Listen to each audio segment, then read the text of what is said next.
All right, I'm gonna go going live. Let's go live quick. Let me jump on the tube. Live.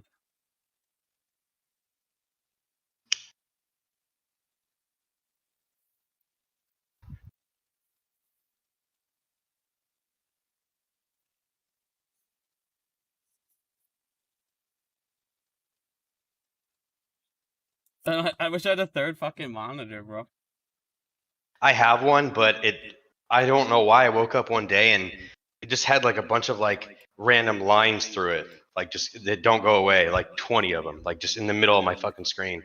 What the fuck?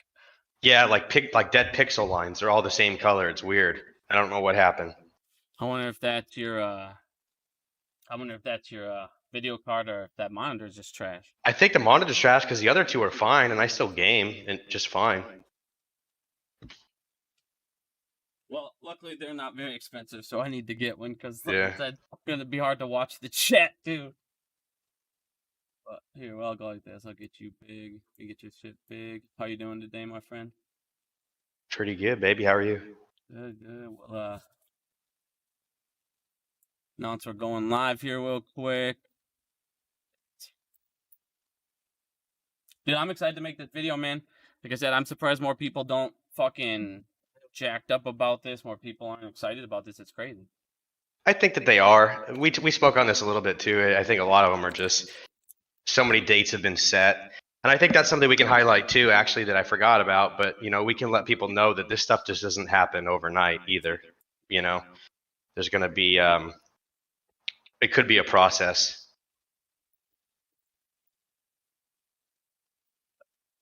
People in here, just announcing this quick. We can start, my friend. I'll wait like 1 minute here. Yeah, no worries. Take your time, dude. Like to give people, you know, a couple minutes to jump in.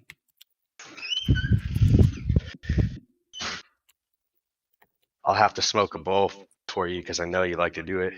Oh, they're saying my mic is trash. Do I sound garbage? You don't sound bad to me at all. You might have different source mics, bro. So you might have your mic in OBS set as the wrong one. Yeah, let me check that out. I forgot to check that. What an idiot. Should be my fucking right. Yeah, it should be fine, man. I don't know. It's the one I always use. Do you have two of them selected, maybe? Like you don't have two audio levels going off? No, I wonder if... Here, let me do this quick. I think they can just hear you echoing through my speaker here.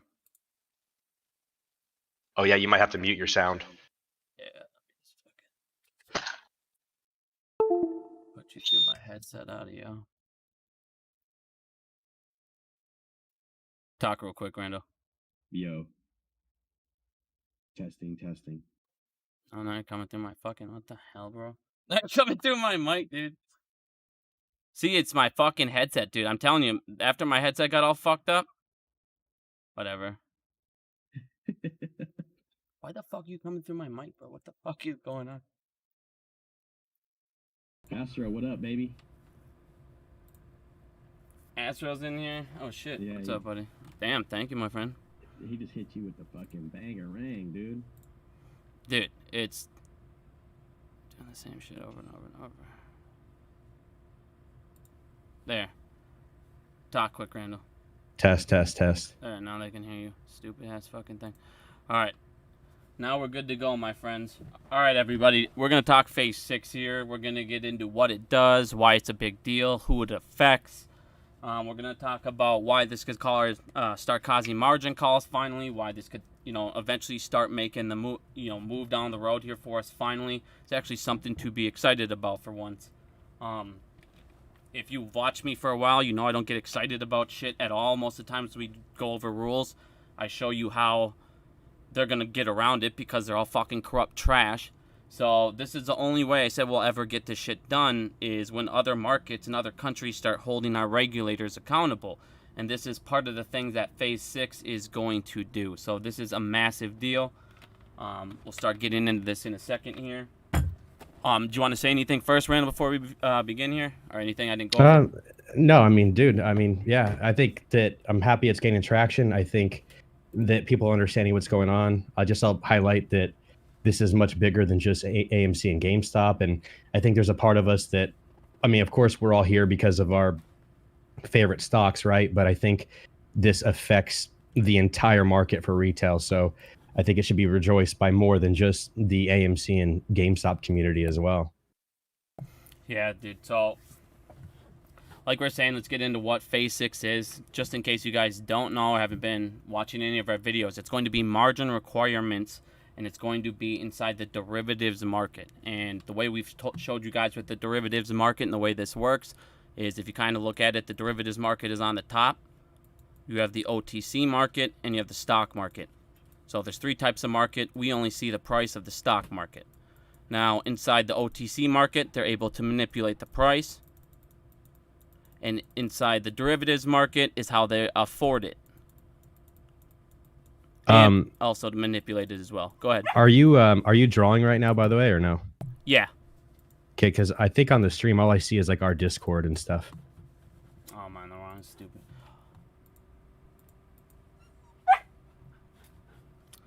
This fucking dog, bro. Give me a second here. No, you're good, brother. I think I just was like, man, I wanted to see what you were talking about. No, you're good, dude. This dog's got me all flustered right now. All right, there you go. All right, so as the way you guys can see, sorry about that. I had to pull the screen up here. I had that all messed up here. So the way that this works, you have the derivatives market on top of the OTC market on top of the stock market. Now, we see the stock market price. That's your charts. That's the public data feed. That's what they want us to see. In the OTC market, that's how they manipulate price, delay orders. They use ATS systems, make it all sorts of stuff. And then on top of that, you have the derivatives market, which is how they afford all of that. And they can also manipulate it through, as we found out, total return swaps with our Archegos. It's a way that they can show that they own assets without actually technically owning the assets. So there's a whole bunch of things that can actually happen inside the derivatives market. But like I've always said, if they can't afford it, once the derivatives market is exposed, that is when it will all come crashing down. And this is going to be one of the things that Phase 6 can actually start making take place, because this is going to could very well, as we're going to find out, even the people inside the banking system, everyone inside ISDA, they even say it's going to start to cause margin calls on the smaller banks. So if I didn't cover anything, Randall, do you want to go ahead? Or do you want me to keep going? No, I mean, I think you're good to go. I mean, I know that a lot of people have seen this video, got a lot of traction, but should I play just the BNY Mellon video just because so they know? Yeah, like, because I've heard talks, over the past couple of days that there will be no margin calls resulting from this. And this is the board member of ISDA saying that, hey, this is gonna happen. So I'll play it. I don't know if the sound will come through. I think it will. Because even after Phase 6, there's going to be margin calls that have to be processed. So I think that the fact that they're saying that margin calls need to be processed, because even after Phase 6, there's going to be margin calls. And I don't think that can be denied. I don't know why they would be saying that if that wasn't the case. Yeah, exactly. And that's why it's funny, because today, we had a specific individual. I'm not even going to give him a shout out or anything and say his stupid name, but he sat there and goes like, yeah, I even called him up today, and this person on the phone said it's no big deal. And it's like, okay, so apparently this girl that's on the phone, that's a help desk, knows more than every single CEO that's involved in these decentralized banks. So like we said, guys, make sure you actually verify information, because some of the stuff you get from other people is literally ridiculous, and you can tell just how little that they actually know. So let's get into Phase 6 and what it truly does. Now, in the derivatives market, we do not see any of these trades. They do trades, and it's not like what we do with brokers. They do handshake paper agreements. Now, these are called master agreements. So you have primary members inside of ISDA, which are the bigger banks.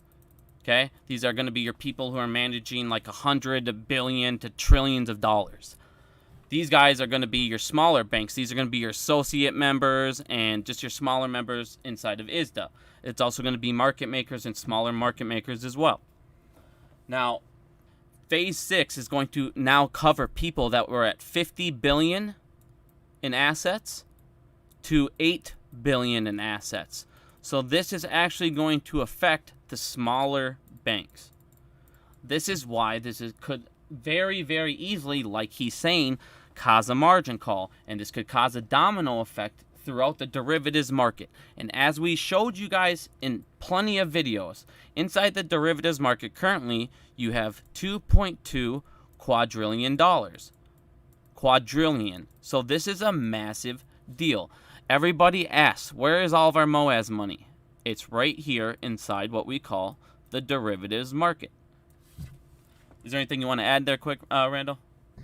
No, you're kind of rolling. You're going to where I'm going to want to talk here in a little bit. Just keep on doing what you're doing, baby. Okay. So phase 6 and Archegos. Now, why this is also a massive, massive deal, which is, everybody acts like this is just a small thing. This affects family offices for the first time, you guys. You're going to have regulation throughout family offices. Now, are you able to see my screen, Randall? Yeah, I'm watching on my phone here, so I can see it. All right. This is the thing that you posted. So as you guys can see right here, it says the SEC rule comes out too late for Archegos. Now, it talks about how it comes out September 1st, and it's talking about aligns with the phase 6 adoptions from other regulators. Now, one of the things you showed me earlier is that there currently was going on an exclusion from COVID. And this made it so, as you guys can see, like I said, if you guys don't follow Randall, please follow Randall. This guy puts as much DD on this as I do, if not more. This guy is insanely intelligent, and he finds so much stuff about this. But as you guys can see, because of this COVID rule, they were not going to do any type of margin calls. They weren't going to hold them. They weren't going to collect initial margin from phase 6 counterparties. But that's actually going to start September 1st, 2022. So this restriction goes away. Now, why that's a big deal is if you look at my screen here right now. On these master agreements, they have what is called a credit support annex. Now, what this does is it shows you have collateral to back up this trade, which is the master agreement. Now, you do not need to deposit collateral currently. There's no deposit on these master agreements. So, what they're able to do, as we saw in the case of Archegos. Now, there are thousands of family offices. So this is a big deal when this hits them, because when if you guys look at what's going to happen, is they're now going to have to deposit. It was up to 50. Wasn't it 50 million, Randall? Yes, sir. So they're going to have to deposit a $50 million deposit when they open these master agreements, which currently it is 0 or up to 10% if they want to collect it. So it's between the two parties. Obviously, they're going to charge them a little bit, so it's not going to be 0. You know, they're going to give them a little bit of a percentage, but it's nothing crazy. Compared to this is going to be costing money, costing money, costing money. Well, currently, there's a loophole that the Archegos family office found. And then, Randall, I'll let you go ahead right after this. But the Archegos family office, what they were doing is doing rehypothecation through the shares that they were getting. And I want to show you guys this real quick. Oh, I might have put the wrong one up there, Randall. I was going to show them that thing you put up there just because it all ties together here. Let me go on your thing. With the no rehypoth? Yeah, I was going to show them that one real quick. I think I have it right here. I mean, it basically, I'll just go ahead and say it. It says, basically, when you're looking over phase 6 in the margin rules overview, one of the things that I highlighted that really stood out to me was initial margin must be segregated with an unaffiliated third party, which is good. It means that there's somebody that's acting as like almost like an escrow, if you guys know what that is, and cannot be rehypothecated. So that's the biggest thing. So when you think of like Archegos and Bill Wang, what this guy was doing was going and taking the same collateral and posting it over and over and over to bank X, Y, and Z. So when this happens, when you post that collateral, it's gone. Like you can't use it. Number one, it's not in your books anymore. So you can't use it as like, in any terms of like portfolio growth. And the third party that's taking that collateral cannot go and rehypothecate it and use it to do things like, if they want to go play other risky ass derivatives or whatever. And it's important to realize this is not just like a hedge fund at a bank. These are your life insurance companies. These are your pension funds. These are where like a lot of the people that are managing your 401ks. And I think one thing that was important that Biggums and I were talking about earlier, the magnitude of what is being included in phase 5, I think this is a dramatic increase. So you got to think, if you look back on, even if you look at phase 1 through 3, okay, you're talking about people that are in scope for $3 trillion was phase 1, phase 2 was 2.25 trillion, and phase 3 was 1.5 trillion. Okay, so it's a lot of dough. But those are some big players. When you look at the discrepancy between 3 trillion and what's being in scope for phase 6, which is 8 billion, that is a very large canyon of, you know, people that are being brought into this. And here's the thing: you bring all your counterparties all come into scope with this too. So that means anybody that's an ISDA member, that is like some sort of legal body that is like provides legal representation, the technology providers, all you guys are going to be having to kind of work around this. And another thing is, not only do you have to post the initial margin, the cost to implement that technology, to be able to manage your ANA threshold, which we're going to get into, just basically, which is you're going to be your margin requirements, that to be able to calculate that on a daily basis is very difficult, especially if you are something like a pension fund and you have, you know, 30 different people that are different portfolio managers that are, you know, umbrellaed off of one portfolio. You have to go and get your exposure from every single one of those counterparties that you're doing business with. This is not something that's boilerplate where you get the agreements and you're good to go. That's why there's firms charging, you know, hundreds of thousands of dollars to help smaller banks navigate through ISDA contracts, because you have sharks like Goldman Sachs and JP Morgan eating these smaller banks, abusing them with like legal jargon, because people that are getting into ISDA agreements have no idea what they're getting into. And so they're straight getting abused by the banks. So sorry, that was a little bit of a rant. No, dude, that's all great information. I mean, like I said, this is all stuff people need to know. I mean, nothing we said is ranting, dude. Like, you got to tie it all together. And to show you guys some more about what this process with these agreements through the derivatives process. Now, you have the DTCC currently who regulates this, okay? This is why, you guys, I told you with Ryan Cohen today. My screen's up still, by the way, if you want to show them your board. Oh, shit, thanks, man. I'm out of it today, man.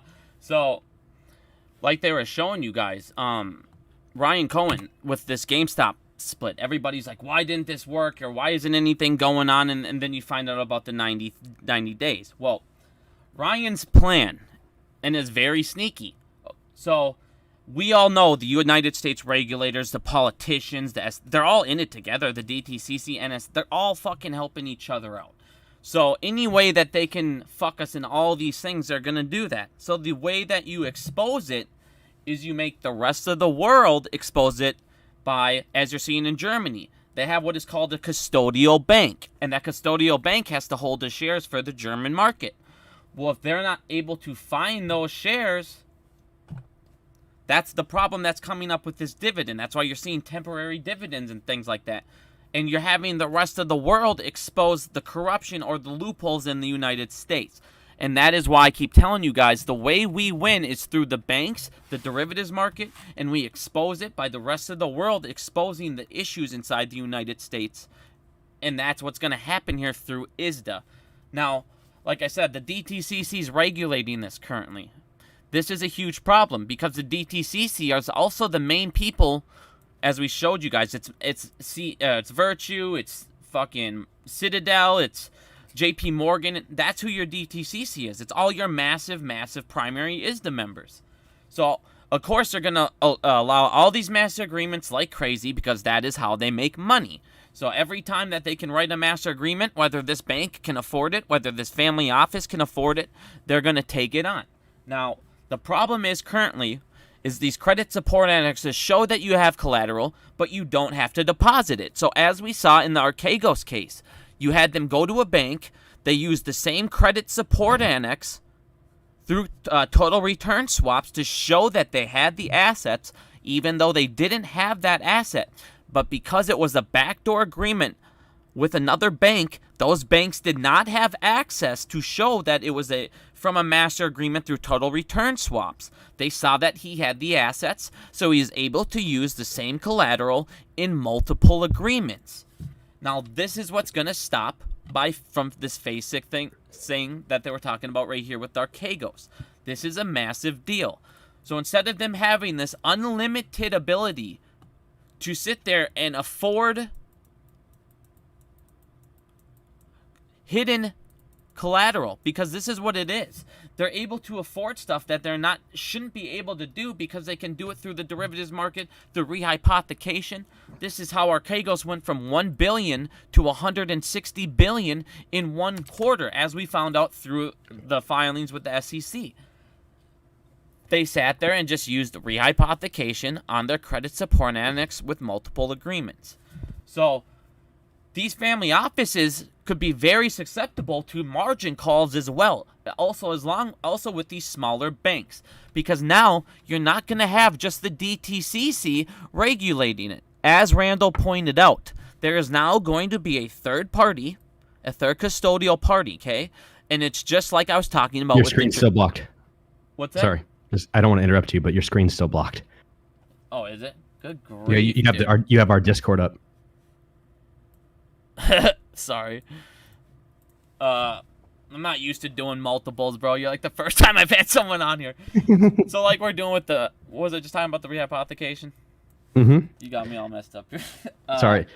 No, so let me just say, I'll speak on this. So let's talk on a little bit more of collateral and how that's going to work now, because, okay, so I think you guys get the idea that, look, they're being able to go around, they could post the same collateral over and over. They're using it the same places, they're getting loans, et cetera, et cetera.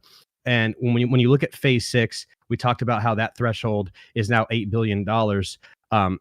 There's a lot of smaller firms. I think a lot of us think in our heads that every single hedge fund is just printing money, and not every single one of them is. There's a lot of smaller ones, and there could even be some like family offices that are just getting started that are not heavy in liquid cash, right? And so the CEO of ISDA, I'm just going to read this off. He talks about some of the struggles as being an asset manager dealing with this. And he says, as an asset manager or any other institutional investor, posting securities, which is something they haven't done. See, here's the thing. A lot of these guys are going to have to post actual securities, not derivatives, but actual securities as collateral, because they may not have the cash. So what if you don't have the cash? What do you post? You post securities. So posting securities held in portfolios as collateral for hedging or other market activity is both complicated and very costly. The buy side does not have a box of XX securities that they can just easily use as collateral. And that's the executive director of the DTCC that says this. They're going to have to manage this on a day-to-day basis. Well, think about this. If you have to manage your collateral on a day-to-day basis, but you're dealing, let's just say you work with 350 counterparties, how are you going to get all that data day to day on a day-to-day basis? And how is it going to line up? These guys are not preparing for this. I know that we're kind of getting some of the messages getting spread that, hey, this is something easy to comply with. I can't stress enough. This is not something where you just, you adhere to some, protocol or some documentation and you're good to go.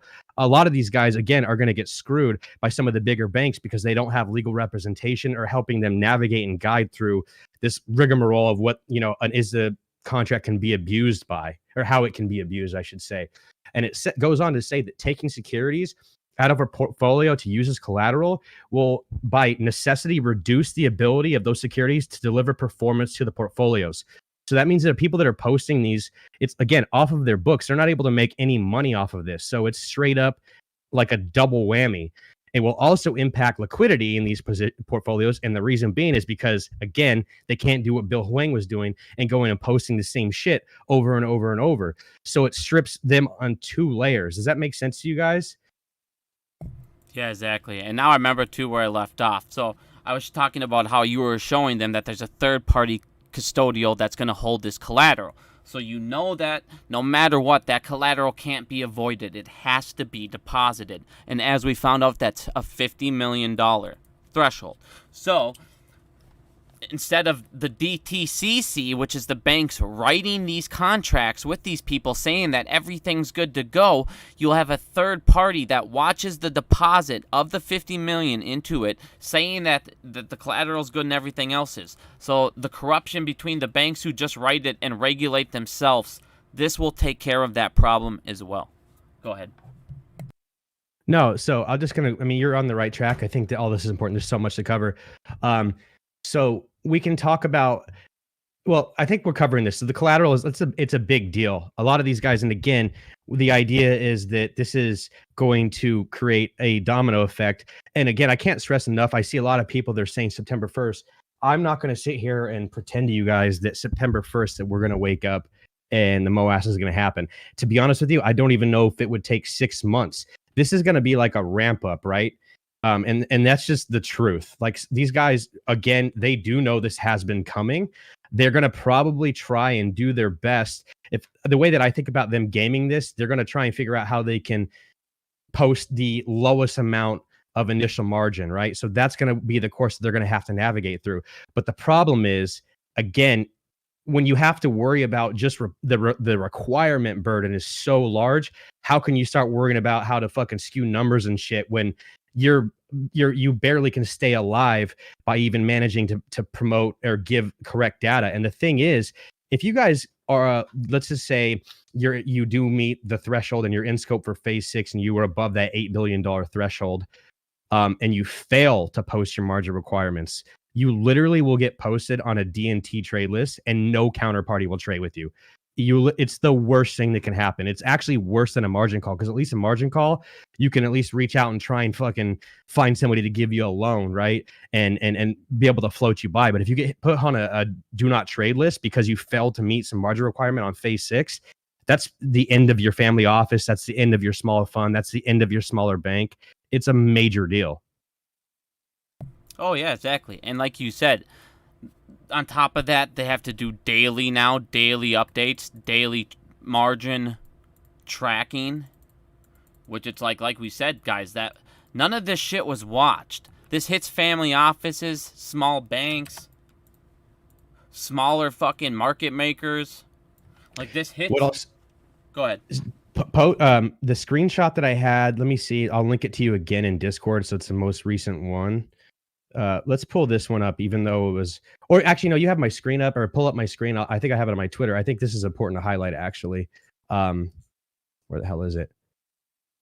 Okay, right here. So speaking on we got a ton of questions on phase 5 and if that's, what kind of impact that had on, hedge funds and things like that. What I can tell you is that in phase 5, I know phase 6 is going to be a big issue and people are going to fail, because in phase 5, there were some bigger firms that failed. And again, those thresholds were even higher. So these guys had even more money.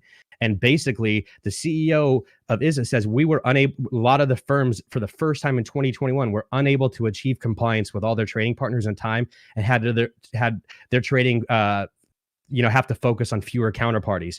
And so the one thing I want you to take away from that is that these people had a little bit more money. They were able to probably keep things afloat, but now they're reduced still to only trading with a few of the guys. And it's probably the smaller counterparties. They're not able to do the same sort of thing that they're doing. So as we start introducing these smaller banks, these smaller funds in here, my thought is that once these topple over, who are they getting the money from? They're posting this? They're going to post collateral, but let's say they can't meet margin requirements. The banks are loaning them this money, right? So if these people default and all that shit happens, that's a loss for the banks too. It might be a loss they can incur, but I think that's why there's such a huge push from, again, all the board members of ISDA, and which are again, the heads of Goldman Sachs, JP Morgan, because they don't want to lose out on this money either. If these guys default, they've loaned all these money to these guys to go out and play in risky ass derivatives. And they want to make sure that they can get the cash they loaned out back. So that's another thing to consider. Yeah, exactly. And a lot of people too, they ask me, what are the chances this, doesn't happen? What are the chances that, this gets delayed? And we want to show you guys something about this too here. So you guys got to look at the rest of the world, and you got, Germany, they fucking hate us. China, they hate us. If they can get the United States in a bad place in the economy, they're going to do whatever they can do to hurt us. That's war behind, it's war behind, tanks and all this other stuff. Well, on top of that, you got G20, which, this is all the European banks, central banks, the union. So it's you got all of Europe. You got, Germany who wants this. You got Brazil wants this. You got, China wants this. All these people want this because there's so many different regulations in the world, you guys, that there's stuff that in the United States that happens and that's not allowed over there. There's stuff that happens where we're attacking these other countries We're doing it through currency swaps. We're doing all sorts of things that are legal over there, but we can do them over here. And they want this shit to pass because, like I said, you guys, everybody, the whole world, inflation around the world is freaking higher than ever. It's because everybody is screwing over everybody. Countries are attacking each other's economies. You got these banks everywhere stealing, doing stuff in the derivatives market, playing around with stuff they don't have. And that is why the entire world's like, dude, we got to get this under control. Europe, the euro, it just keeps losing value. These other countries can't afford for us to just keep fucking them over in the back end because stuff's legal here and not there. Well, so actually, too, G20, United States is part of that as well. Oh, are they? Yeah, and so what's interesting about it, too, I didn't mean to cut you off, but I want to add this because it's important. I'll forget about it. They actually have a rotating chairman of the board, too. So each country... I can't, off the top of my head, I can't remember like what the yearly intervals are, but every couple of years they rotate who the chairman of G20 is between the 19 participating countries as well. So you have somebody that's different from each country that's kind of giving oversight. And G20 is, think about them like if they're the head of this snake, right? If this is like, they're the ones that originally started pushing this UMR requirements, phase 1 through 5, initial margin. It all started there in response to G20. And I think what Biggins was trying to say is that, you know, there's a lot of people that have countries, world economies that are invested in the United States derivative market.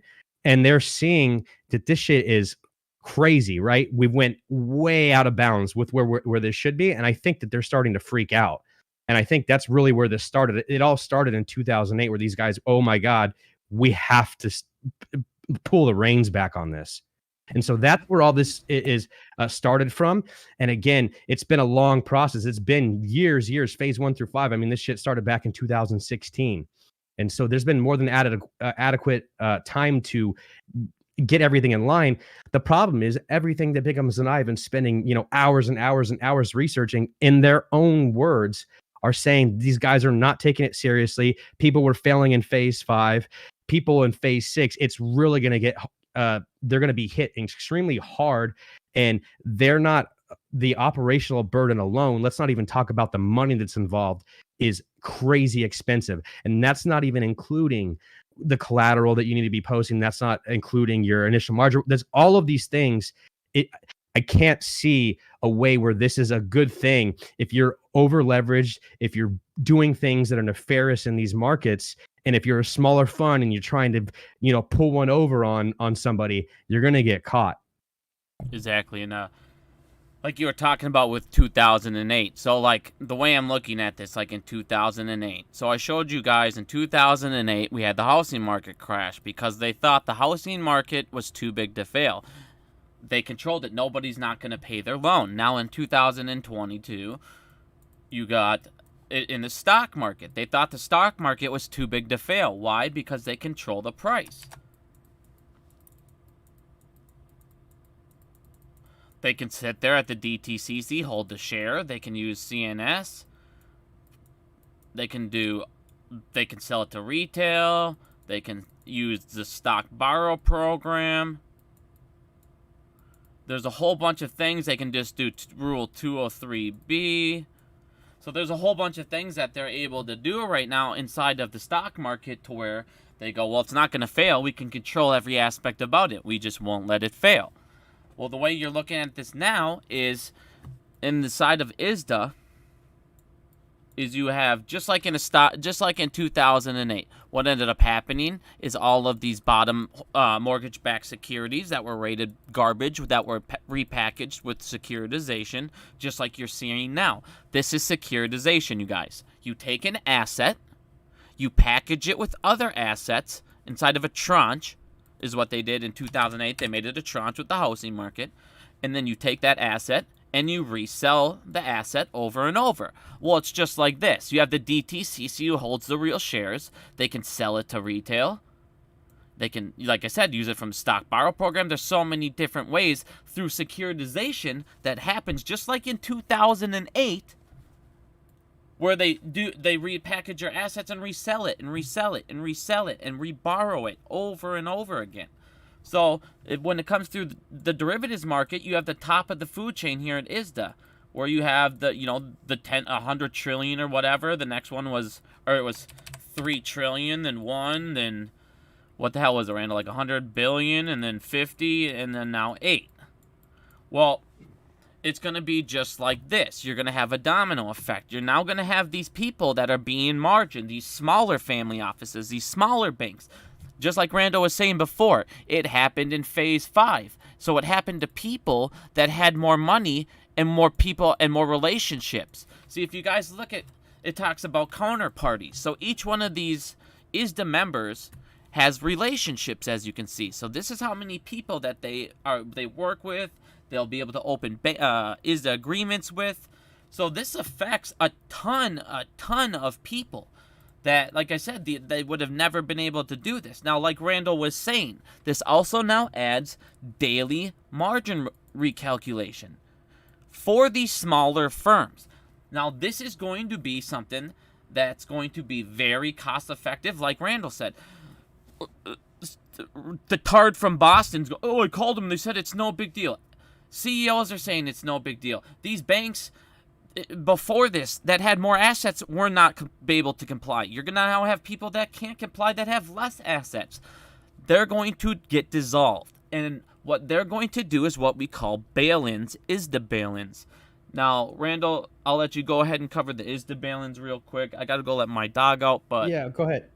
I just want to speak too without, like I said, I value anybody that wants to take their time and do research, but I watched the end of Al's last video, and he talked about ISDA phase 6 and that all these firms are ready to go, and they've probably already complied, and that they have hundreds of trillions of dollars, and just simply not the case. When you talk about ISDA phase 6, this is the most parties ever introduced into any of these phases, right? So that means that 775 entities are all have under 50 billion and above 8 billion. That is a far, far larger number than having trillions of dollars in assets, right? So when he says 100 trillion, no, this is going to affect people that have between lower than 50, okay, and above 8. That's a huge difference between trillions of dollars. And I want you guys to understand like how big of a gap in numbers that is. So when he says, hey, these banks have, $100 billion, no, they don't. If that was the case, then there wouldn't be the most ever that are going to fall into scope here. The majority of these people have under 50 billion or above 8 billion, which is a very big, significant difference, right? So I hope that you guys understand that. And with the bail-in stuff, shout out to Rizzo. I don't know if I was following him before today, but he said, hey, this could be a potential loophole. And he talked about a bail-in that was through ISDA. And just to give you guys an idea, and I think his research is worth mentioning.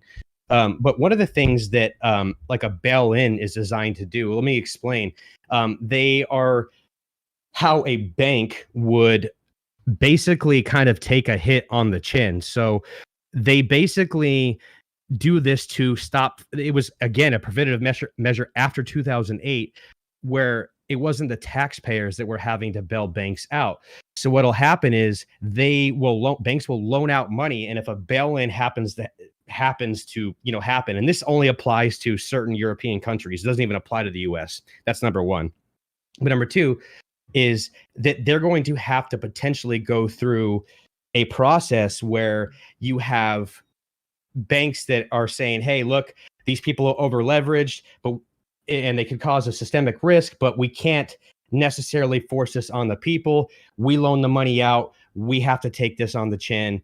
And basically they pull all the person's positions that they loaned it out to zero, but they don't get any of that money that they gave back out. So bail-in is kind of a nice thing. It's where the banks are basically having to eat that cost or basically lose the money they loaned out to a defaulting smaller bank. And so in essence, that's actually a good thing. It's a way to protect retail more than anything. So anybody that's seen that's just my thoughts on it anyways. And to me, again, this was posed back in 2016, so it probably is not something that's too much of a concern for us. And even if it was a thing, again, I think it would more benefit retail than anything. And it just makes it so the banks have to kind of get hit with what's going on. While we wait for Bigums, I don't know if he's showing my screen or not, but I'm gonna. Oh, okay.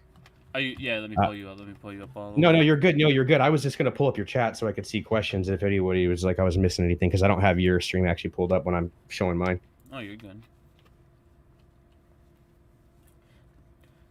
Did you want me to keep going? No, you're good to go. Yeah. I said what I wanted to say. We kind of talked a little bit about balance and kind of how it worked, and I think it's more of an advantage for us than a negative thing. Exactly. And so this is in the European market, like you were saying, and it basically what happens is these bigger banks on the master agreement originally, they'll add it to the agreement, and it makes it so the banks become the insurance company. So when these guys get margin, the bigger banks will take the hit. So that's what we need is these bigger banks. Like I said, this will cause a domino effect because they'll have to do their bail-ins, because what this does is it makes it so these smaller banks don't get obliterated. They're still solvent, they're still going, but they're basically reset to zero. So they don't have $8 billion in assets anymore. They basically go down to zero. So it's a big ass deal because it's going to make it so these guys are going to take hits. Well, as we learned also, these guys and all these other guys up here, because of these phases, they can no longer use the rehypothecation glitch from COVID. So that's going to affect these other guys as well. So not only does phase 6 come into play, the COVID restriction goes away as well. So that makes it so all of these all these bigger firms that were already having problems with phase 5, they might have another problem as well with this COVID restriction being lifted and all this collateral being tied up as well in phase 6. So this could seriously cause a massive ripple effect all the way up. And like you were saying with Trash from Boston, it's not these guys that have hundreds of trillions. It's 50 to 8 billion. If 50 to 8 billion, when you're gambling in the derivatives market, that can go away in the matter of a second. You can have it, as the Archego showed you, you can have $1 billion in assets, but have 160 billion in the derivatives market. So you could be over leveraged by 150 billion and nobody would know. Well, this will expose that type of thing. So it's a massive deal. You're going to see family offices, like I said, for the first time since the Dodd-Frank. The Dodd-Frank was made for it. Well, the Dodd-Frank doesn't do shit. They still get around it. They're still unregulated. They're out there. This is actually the world. last component. This is the last component of Dodd-Frank. Like, this is the last key part. Well, this is there it. You go. Perfect. So this is finally the rule that they wanted to do to get this shit under control is finally going to take place. And everybody's acting like it's no big deal. And this is why the whole year I've bitched about YouTubers. Stop. Hey, Al from Dumbfuck. If you don't understand the information, don't put it out. You clearly didn't understand it. You clearly didn't call this girl. And don't tell, well, the girl on the reception desk said it. Oh, we have fucking every single CEO from around the entire world saying what you don't say. So when you put out incorrect information, guess what? It makes people not care about shit when people put out right stuff. Because for a whole year, everybody, this is it. This is it. This is a big deal. And for a whole year, me, Randall, Tony, Denaro, had Average Ape, all these people. Nope, it's not, and nobody cared. Instead, they yelled at us and just followed and blew up the people that would give you hopium. That's my point, you guys. This is a huge problem that's going on in this movement. People will sit there and look at somebody's tweet and make a fucking video on a tweet. That's why would the senior principal of BNY Mellon, like, if they're so compliant and complacent and willing to let everybody just go, why would he come out and say that there's going to be margin calls that we have to process? If they were so against that and they're not going to let that happen, why would he say that? Yeah, he literally admits it. And then in this thing you sent me here, let me read this out real quick, Randall. Phase 5 and 6 of the UMR presents huge challenges. So here's Al from Boston. I called him up and he says, there'll be no big problem, no big deal. This is a massively complicated thing. This has daily margin recalculation to fucking banks, dumbass Al. Like I said, stop talking about shit you don't know. When you first talked to me, you didn't know a single thing about the market. You just said, duh, I gotta ask Jeffrey. Like I said, dude, you're a fucking joke. You didn't know what a cusp ID was. Guys, stop following these guys. They're fucking grifting trash, dude. And when you actually should be excited, When the hell have you guys heard me excited in the last 2 years? In the last 2 years, I've said nothing but this is going to get fucked. This is going to get fucked because why? No matter what, every single rule that we've talked about for the last year is what? It's a stock market rule. It's a stock market this. Who gives a fuck? Who runs the stock market? Every single corrupt fucking regulator. All of them. They're all corrupt fucking trash. If you don't believe me, go look at the GameStop report. There was $21 billion forgiven by the DTCC on fees and margin requirements. If they were out to help us out and do their fucking job, guess what? The GameStop day, every one of your guys' shares would have went. They stopped it, and they margin called them at $21 billion. If they wouldn't have stopped it, and it would have been a thousand, they would have forgave what? $100 billion margin call? This is my point. All of these regulators in the U.S. will suck each other's Johnson. They're giving each other hand jobs in the back because every one of these fucking trash fucking pieces of shit they go from fucking regulator to bank, to regulator to bank, to fucking Gary Gensler, who worked at fucking Goldman Sachs, to now he's CEO of the fucking, or chairman of the fucking SEC. I don't want to find someone because they might not fucking hire me down the road. So what we need is ISDA. I've said this since the beginning. We need the derivatives market to come fucking crashing down. You need this $2.2 quadrillion. Think about this. This is $2.2 quadrillion in assets that is hidden. You guys don't even know about this. Now I want you guys to think about this for 2 seconds. In 2008, they found out through all this derivatives market and through the swaps, as we watched in The Big Short. They went in and made up a brand new thing with Christian Bale's character for the mortgage-backed security swaps. And they did it and did it and did it, and next thing you notice, they crashed the economy through the derivatives market. And all of you guys don't even care about the derivatives market. Let me re-say that one more time. Everything in 2008 was all the crashes happened through the derivatives market. Well, guess what the fuck's going on? The derivatives market was at $634 trillion in 2008. $634 trillion in 2008. That same fucking market, because at the time, what was their punishment? More money in forms of bailouts. So the criminals go, not only does it fucking not cost me the small penny of a fine that they usually cost me, I got to fucking screw over the financial system for free, and they paid me to fucking do it. So why the fuck would they stop? And now what happened is that 2008 thing, like I said, they evolved. They go, well, the fucking housing market crashed. We thought it was unbreakable. Let's move it over. Let's evolve, and let's bring it to the fucking stock market, the corruption. Through the same tool that we have now called the derivatives market, called total return swaps, called fucking flex options, married puts, buy rights. You have lawsuit after lawsuit talking about manipulation through ISDA.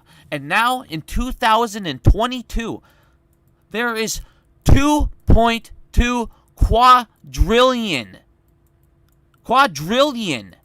There is hundreds of trillions. JP Morgan, off the top of my head, has 53 trillion in mortgage, in fucking derivative market fucking exposure, dude. It's just ridiculous. You have everyone asking, where are they going to get this fucking money for a MOAS? This never can happen. It's all in the derivatives market. It's all resold. It's every fucking, like I said, you guys, your government, your banks, all these people, everything's designed to fuck you, to steal from you right now. You have banks that give you 0.003% fucking interest. They hold your money. They take it in the derivatives market. Your house, your fucking car, your interest payments. There's $488 trillion in interest payments and swaps that they can fuck around with, that they repackage and resell again inside this derivatives market. That is how it became this massive, massive mess. Because the first time it became such a mess, we said, don't worry about it, take more money and do it again. Now that we're going to give you more bailout money, I want you to go back into the derivatives market and make more wagers and fucking steal again. Go ahead, Brando. I'm sorry I went on pretty good there. No, brother, I'm straight enjoying it, dude. I'm thinking about just I'm reading the chat and I see a lot of people asking about the timeline, and I think that you'll agree with me here. I don't think neither you or I are saying that on September 1st we're going to wake up and the MOAS is going to start. I think this is something that takes a little bit of time. But again, this is the only thing that I can see in our future that looks like it's something that has a real effect in terms of like market structure, mechanics. And I see a lot of people saying like, well, the United States government's not going to let that happen. The United States government doesn't have any fucking control of this at all. This is way beyond that. Again, this is handled from the Basel Committee. There's so many other entities in the world, again, that are invested in our markets and are realizing they're getting fucked. And so they're not allowing this to happen. It's not something where the SEC or like Hester Pierce can come in and say, oh no, we're going to postpone this again. That bitch has no say at all in what the fuck's going on here, nor does the SEC. I mean, they are going to be, and along with the CFTC, they are going to be the regulatory bodies. But again, they're not involved with the rulemaking of this at all. No, and that's why that is the only reason why I'm excited about this. This is the first rule that is out of the corruption of the United States regulators' hands. They have no say, and actually, for the first time, the rest of the world's going to regulate them and keep them in fucking check. That's a big deal, you guys. And I didn't finish this thing here. So, Phase presents huge. Phase 5 and 6 presents huge challenges. Phase 1 to 4 showed us these are not insurmountable, but the numbers involved, the shortened time frame, the decisions that need to be made, and the documentation that's needed to be completed suggest it will be far more complex than what has happened before. So like Randall was saying with the timeline, you guys, it's not going to happen on Phase 1. Exactly like Randall showed you in this clip here with the guy talking about margin calls, how they need to be processed. Here, let me show you this real quick. You have hundreds of trillions of dollars. Here, my buddy Rizzo. Rizzo here on Twitter. If you guys don't follow him, please follow Rizzo. He does a shit ton of work in the derivatives market as well. Like I said, if I ever use anybody's stuff, I always love to give him shout-outs. He showed the... I might just pull it up on the website if I can't find it here. He showed that the banks, that there's hundreds and hundreds of trillions of dollars in these fucking banks. Obviously, there was 640 in 2008, and it just got worse. So they need to sit there and they need to process trillions of dollars worth of shit. It's going to take some time. And what we found out also with this, because we haven't covered this part yet, is with Phase 6, it's not done on their contracts before Phase 6. So it's done on contracts from after September 1st. So it's going to take time for them to also see the trickle effect, because what you're going to start seeing, this is what I expect to start seeing, because a lot of people are asking about a timeline or what we're going to start seeing. This is what I truly expect to start seeing. So you're going to have September 1st. They're going to start the process shit. It's going to take, some time. I'd say give it like a couple weeks, maybe a month, and you might see 1, maybe 2, maybe 3 smaller banks in that month. Maybe you'll start seeing margin calls. You'll hear about a margin call in another country. You'll start hearing about these margin calls, maybe even higher ones. So within that first, a couple weeks, a month, I expect to see that. And if I see that, you're going to start seeing that domino effect that me and you have talked about. Now that you see these guys are having problems, that means more are being processed by the day. That means more are fucking getting in trouble. On top of that, that means that these firms that have this money, that have the 50 billion, that have the 100 billion, the trillions of dollars, well, guess what? When you're writing fucking master agreements, 50 million, 50 million, 50 million, 50 million, 50 million. Guess what? That fucking adds up. That adds up quick. And on top of that, you don't have access to that money, because that money is now in this third party account. That means you cannot rehypothecate it. So guess what? That firm that has $1 billion here now, let's say they have 10 billion in assets. Well, they just lost 200 million. That's less that they can play with. Now, when you sit there and that happens over and over, and suddenly you're at 400 million, and this is just in a couple positions, all of a sudden you open it up across the thing, and you're at 600 million, 700 million. You're not going to want to keep holding these positions and keep holding this stuff because you're having less and less to play with, less and less to bet, less and less you can make on the side, less and less that you're going to make for your pension fund or whatever that you're doing, your hedge fund. So this will sit there and affect the bottom line. This will affect how long that these firms, these banks can hold positions as well. So you will start seeing a domino effect. Go ahead, Randall. It will also, what they'll start doing is a term called pre-trade optimization.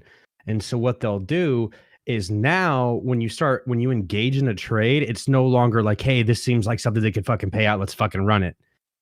It's no longer like that because each individual agreement that you're in, like Bigham's just said, you're going to be posting 50 mil.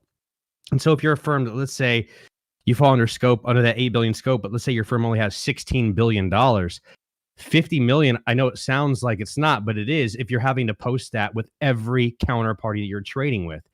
So if you're having to post 50 million here, 50 million there, 50 million there, 50 million there. And then again, you can't go out and get any loans. And I've seen somebody in chat say, oh, this is not a bank problem. This is a hedge fund problem. Where do you think the hedge funds get their money to go and actually play in these markets?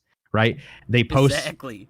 They get loans from the bank. That's how they do this. And they're all in cahoots. But the problem is now there's not going to be a way where you're going to be able to go and open 17 different agreements without paying up the wazoo.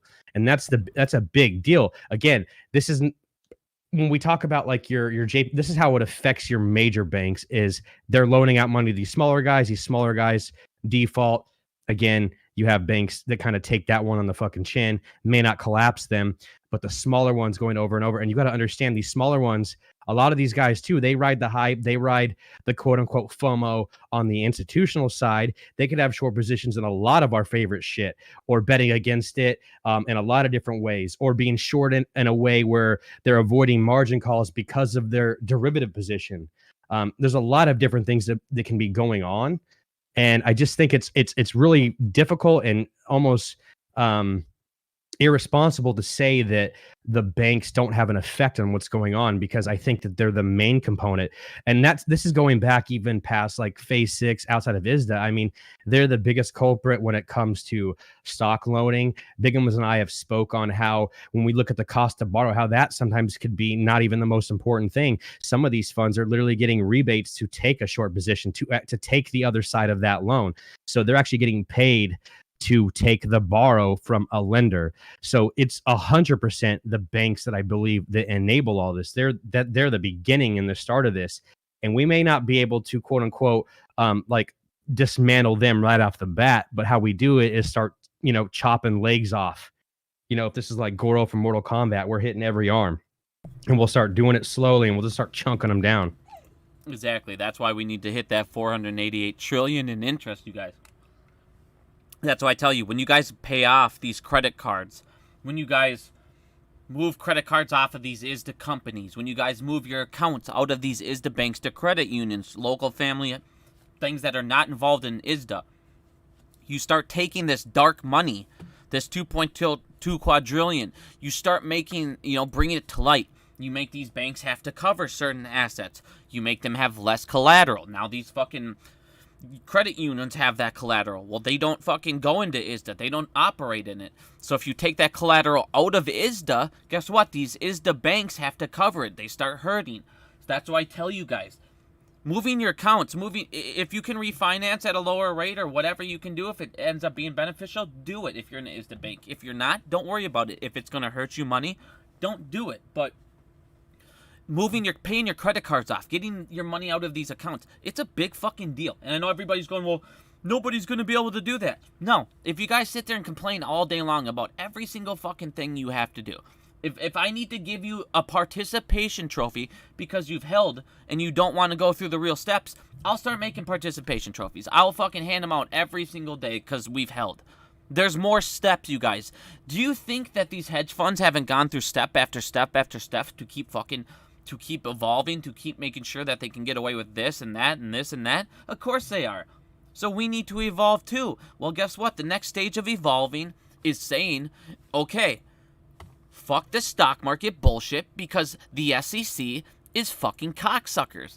Hester Pierce is a dumb bitch. That's it. She's a piece of fucking trash. She wanted to fucking push the cat system and they delayed it because she's a dumb bitch and she fucking works for these fucking pieces of shit that she's supposed to regulate.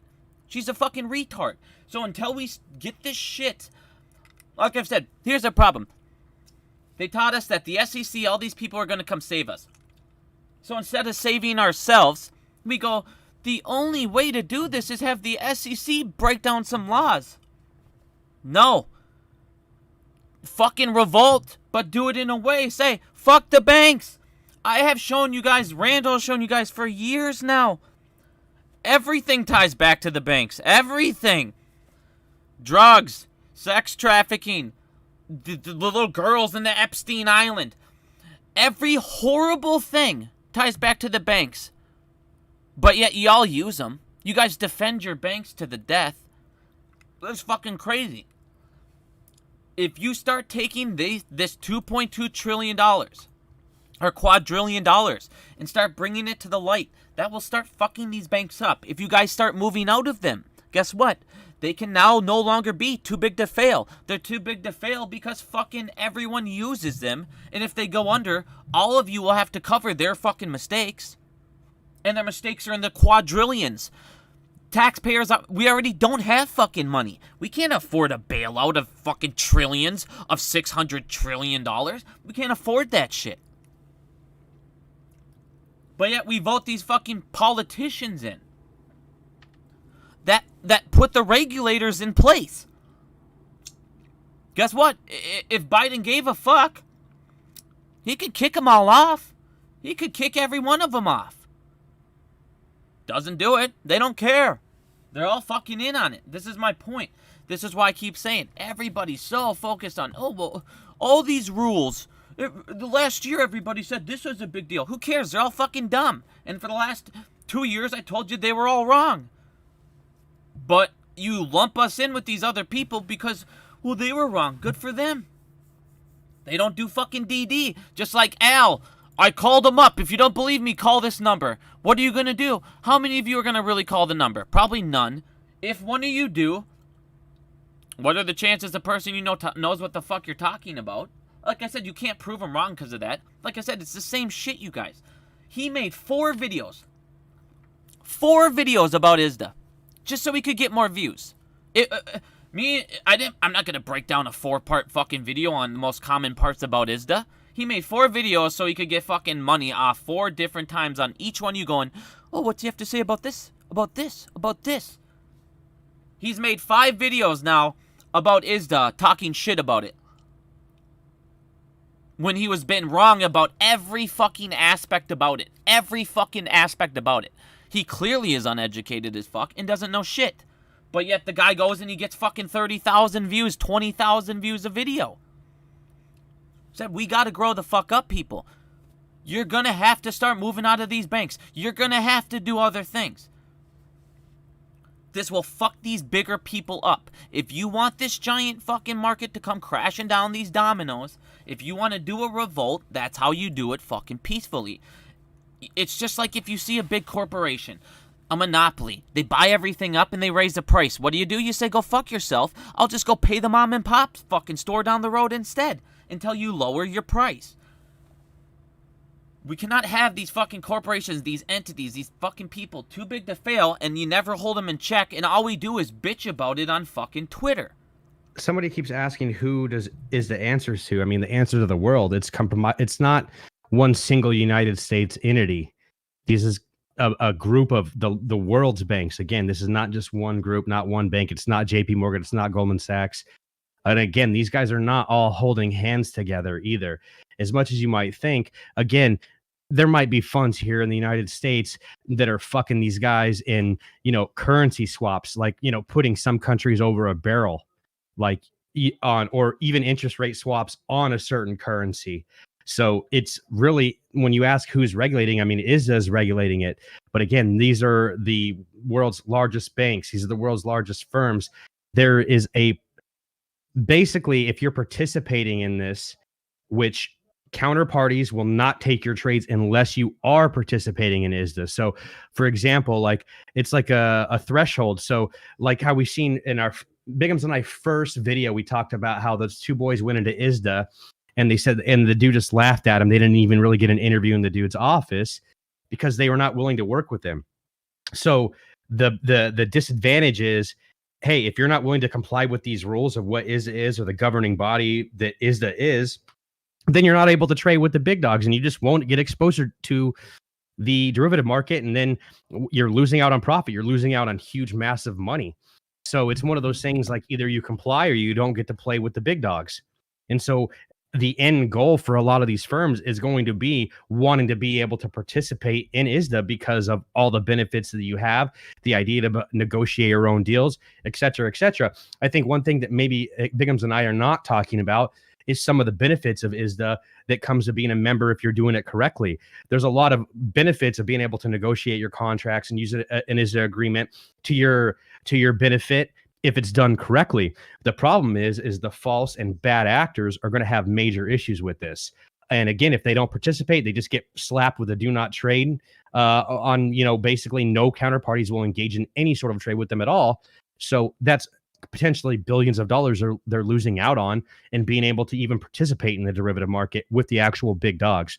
I hope that answers your question. Well, yeah, and if you lose out on the derivatives market, you're losing out on so much. I mean, dude, that can make you a big player to just no matter what, the smallest fish in the entire pond.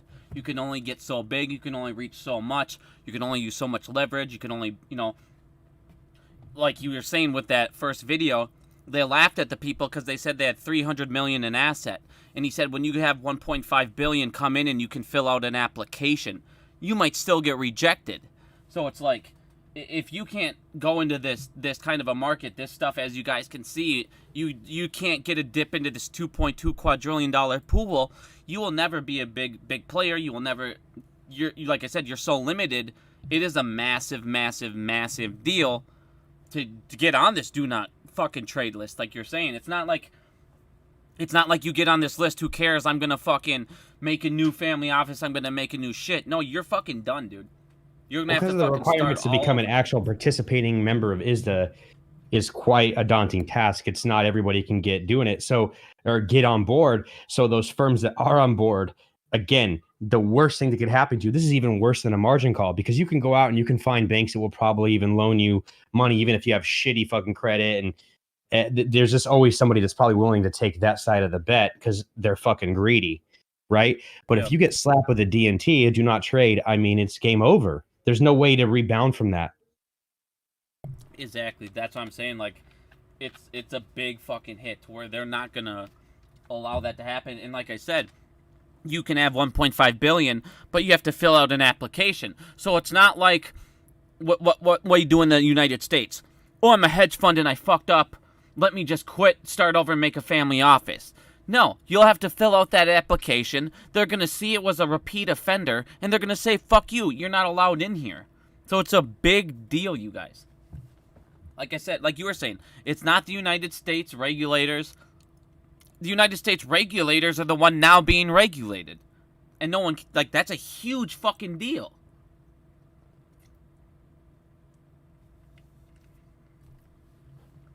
I'll be right back. I'm going to go piss. Word. I'll answer some questions here in the chat. I don't think I've answered a question at all. All right, everybody in the chat. I'm now looking at the screen. If you have any questions, feel free to ask. Otherwise, I'll just keep going. How do I feel about what Al said? He's the most uneducated retard in the movement, dude. I don't really care. I care about what Al said is about as much as I would care to buy Matt Core's fanny pack. What you doing, baby? Need a couple treats? So, like I said, you guys, you had these COVID restrictions that literally said They cannot do margins. They're not going to do anything. They will not enforce action until September 1st. And like Randall said, and this is another thing I want to point out. As we showed you before, there were people in Phase 5 that they showed were not hitting the margin requirement. But because of this exemption, because a lot of people go, well, when Phase 5s happened, nothing really happened. That's because of this exemption. They weren't able to take action of Phase 6 because of this exemption, made it so they were not enforcing action on commission. Like I said, you guys, this is all tying back together. So now this will come back. So not only will you have people that are fucked up in Phase 6, you're also going to have these people that were in Phase 5 affected, and now they will no longer have this exemption. They no longer have the COVID exemption, and now they could be subject to margin calls that they weren't subject to because of that exemption.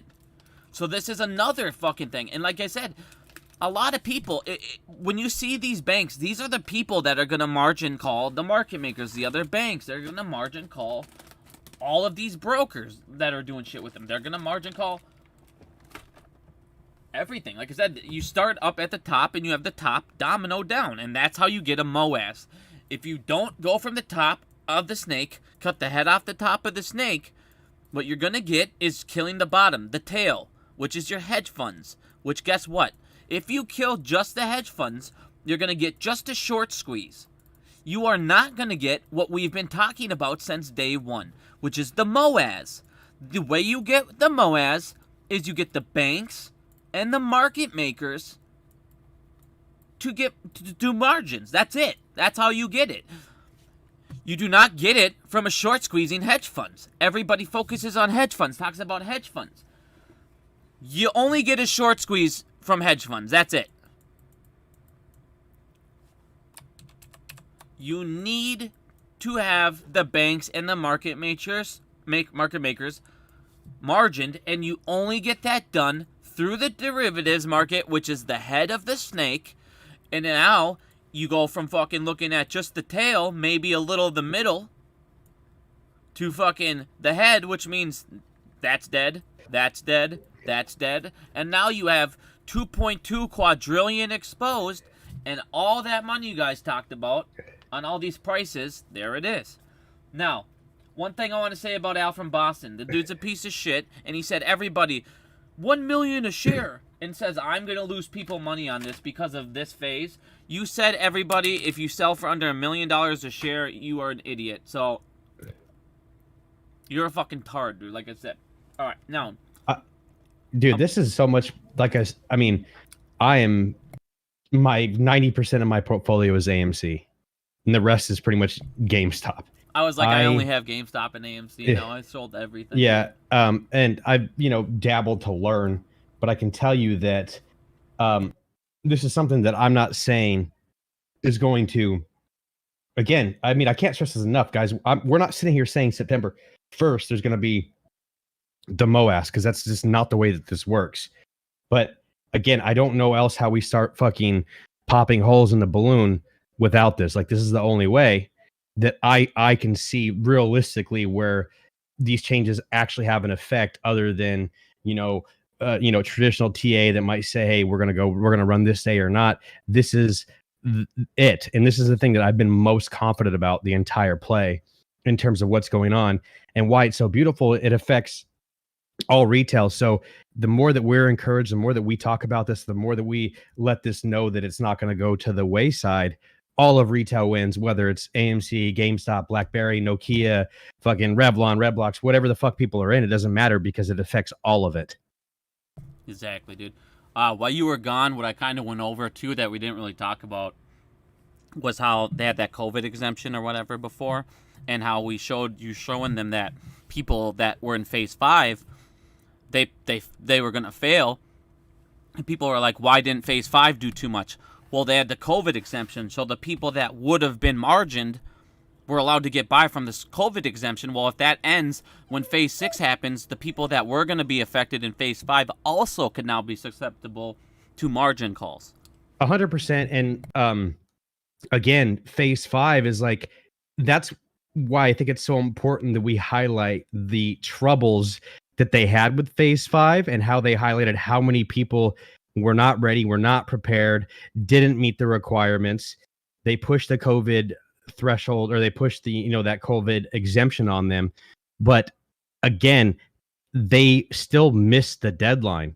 And that's why I think there's been so much stress, and everything that I've read is indicating the opposite of what's being talked about right now in terms of like, oh, they're ready to go and it's all good. No, people in phase 5 didn't even get this set up. And these are people appropriate. These are people who have more money than people that are in scope for phase 6. So phase 6 is going to cause, it's going to be a fucking problem. But I can't, again, I'm going to say this one more time. It doesn't mean that we're going to wake up September 1st and everything's going to be fucking haywire. That's not how it's going to happen. No, like you said, it's got a process. And like you said, with that COVID restrictions, who knows how high up that domino is going to go. I got to let my dog out, so keep going for like 1 minute or two. No worries. I'll just open the chat and I'll try and answer some questions, I guess, while we're here. You guys, I think that a lot of you guys are probably have watched the majority of mine or Bigham's videos over time, right? And I just, if you look through our history, there's not too much that we get hyped up about. And so I think that that's important to realize, the fact that we think this is so big. You know what I mean? Zambada phase 7. No, I don't believe phase 6 is the last phase. There's no more after phase 6. Rome says it will affect housing, banking of members. Yeah, it affects everybody. It's going to affect people that, it's going to affect market makers, brokers. I mean, it affects everybody. The COVID restriction was from the SEC in terms of them delaying regulations. Yes. Now, that doesn't mean that they can easily delay that again. Again, this is already the delay date. So the September 1st date that we're looking at is already that's the pushed back date. Bold as love movie. My name is Randall Cornett. I'm just somebody that kind of shares some of my information with Bigham's when I got it. Did the banks prepare themselves for phase 6 and how? They're trying to. I think some are trying to. Like, I think, Ismail, I think that some banks are going to do their best to comply. I'm not going to sit here and say all banks are going to fail. But there is a consensus that there's a lot of people that are being really lackadaisical with their approach. And those are the ones that are going to get hit, a little bit arrogant, think that, hey, they're going to quote unquote monitor their risk. That's what I'm talking about. Monitor the risk, right?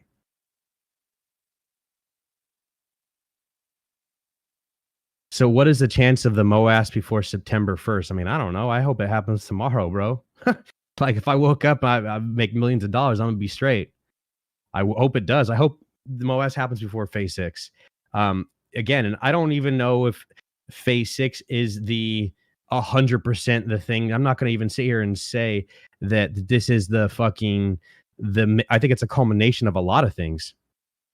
Grandpa Casey Shaw has a question. I didn't see it. Sorry.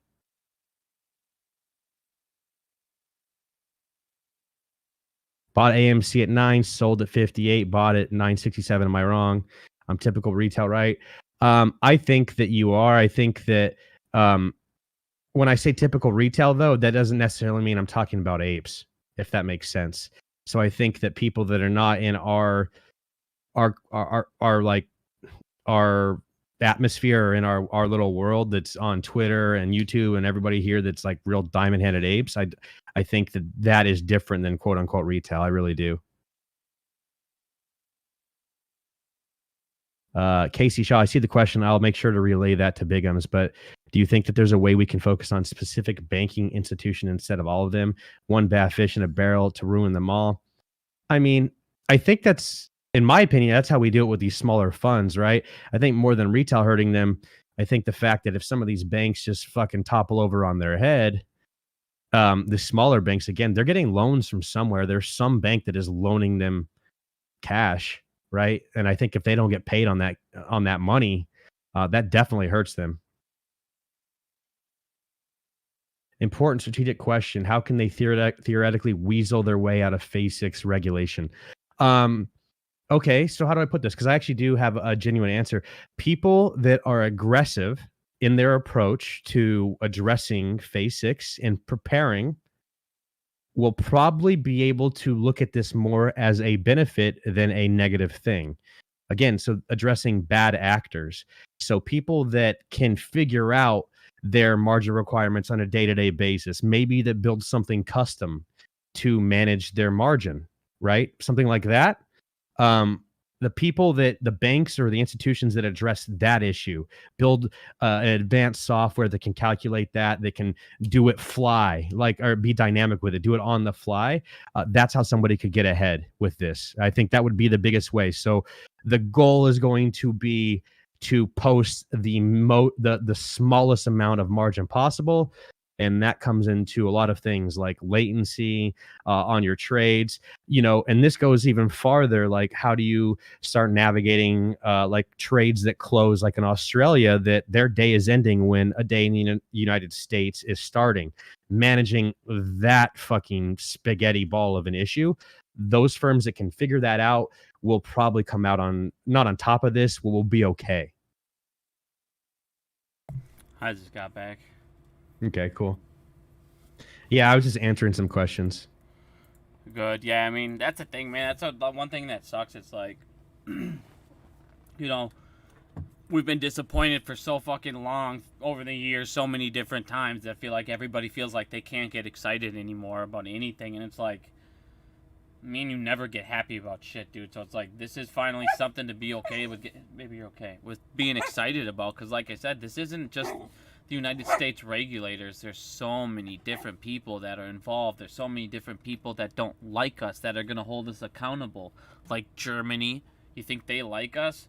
They're pretty much at a war with us. We're helping Ukraine. China, they're going to do what they can do to hurt our economy. Like I said, they're going to do this type of stuff to hold us accountable because they can't come attack us, so this is the way they can hurt us. So, like I said, guys, this isn't up to these corrupt regulators that we've been dealing with for the last year and a half. This is why it's a big deal. It's them being regulated. It's finally the regulators being watched. Go ahead. Casey Shaw had a specific question for you. He said, do you think that there's a way we can focus on a specific banking institution instead of all of them? One bad fish in a barrel to ruin them all. You could, and if you look at J.P. Morgan's at the top of everything in the United States. They have the most derivatives exposure in $53 trillion. If we hurt J.P. Morgan the most, they would be the top. I would say J.P. Morgan, just like I was saying with this would be your J.P. Morgan at the top of the food chain. You cut off the head of J.P. Morgan, the rest of the snakes could fall down with it.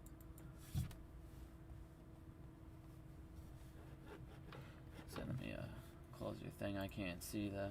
No, yeah, go ahead. I mean, there's so many questions coming in. I figured we could take some time and try and go ahead. Let's answer some knock through these for a little bit here. We haven't. I don't feel like we've done it. We've been talking for like. Actually, the chat is kind of doing. There's a lot of knowledgeable people in here that are answering questions too for us. Right on. Good on you, boys and girls. Let's go. Yeah, thank you, my friends. Let's go. Casey Shaw has a question. Oh, that was the thing. Okay, so Jamie Norte, he says margin managing software. Yeah, so there's actually firms that are making a business out of collateral, like being third-party collateral management.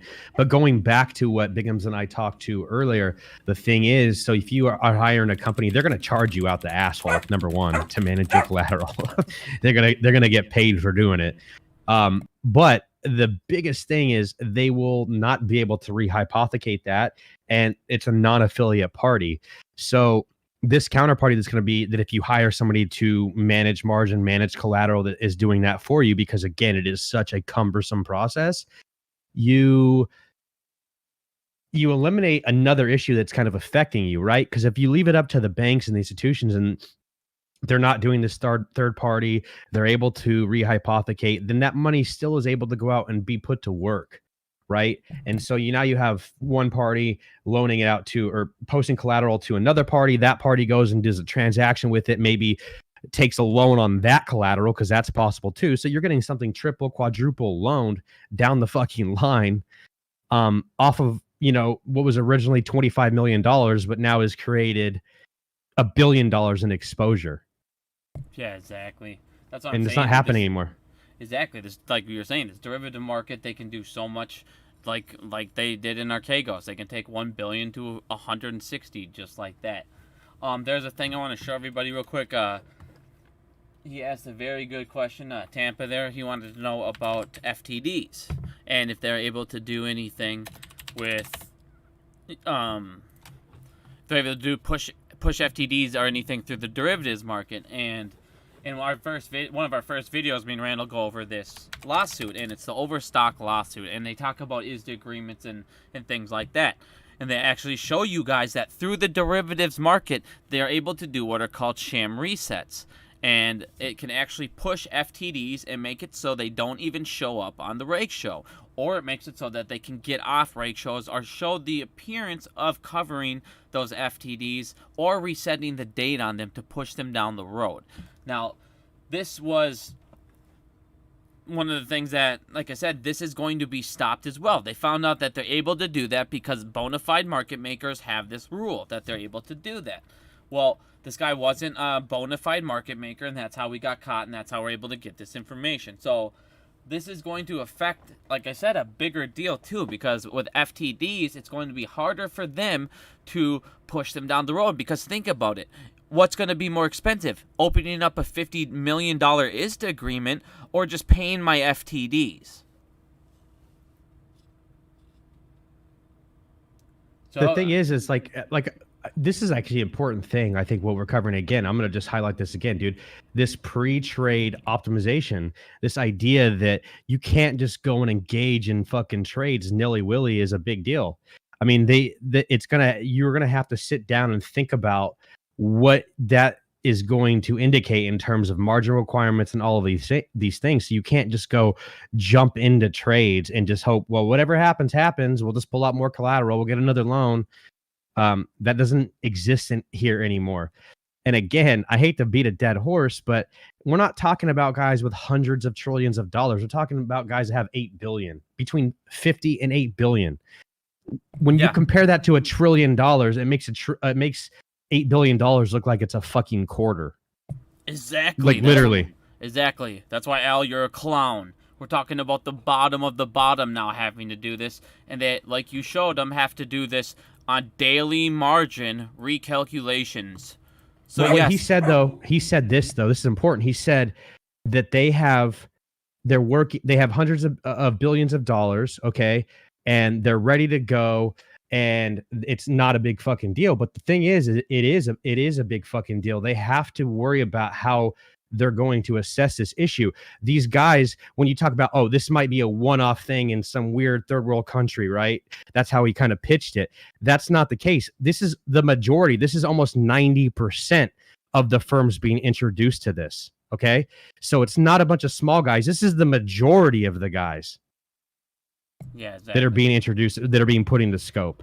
And like you showed with Archegos, it would have stopped all that. So, like I said, this is a big deal, you guys. Family offices, I don't think people understand just how much they do. Family offices manage 7.6 trillion in assets that we know about. We only thought that Huang had 10 trillion or 10 billion in assets. Turns out he has 160 billion. So that's 140 billion in assets that we don't know about. Imagine how much these family offices truly have in all these agreements. For all we know, each one of them could be leveraged 100 times. So, like I said, this is a massive big deal. This is not, our stock market's going to do this and here's a loophole. This closes a shit ton of them and makes sure our regulators can't make more of them. Baby, be quiet.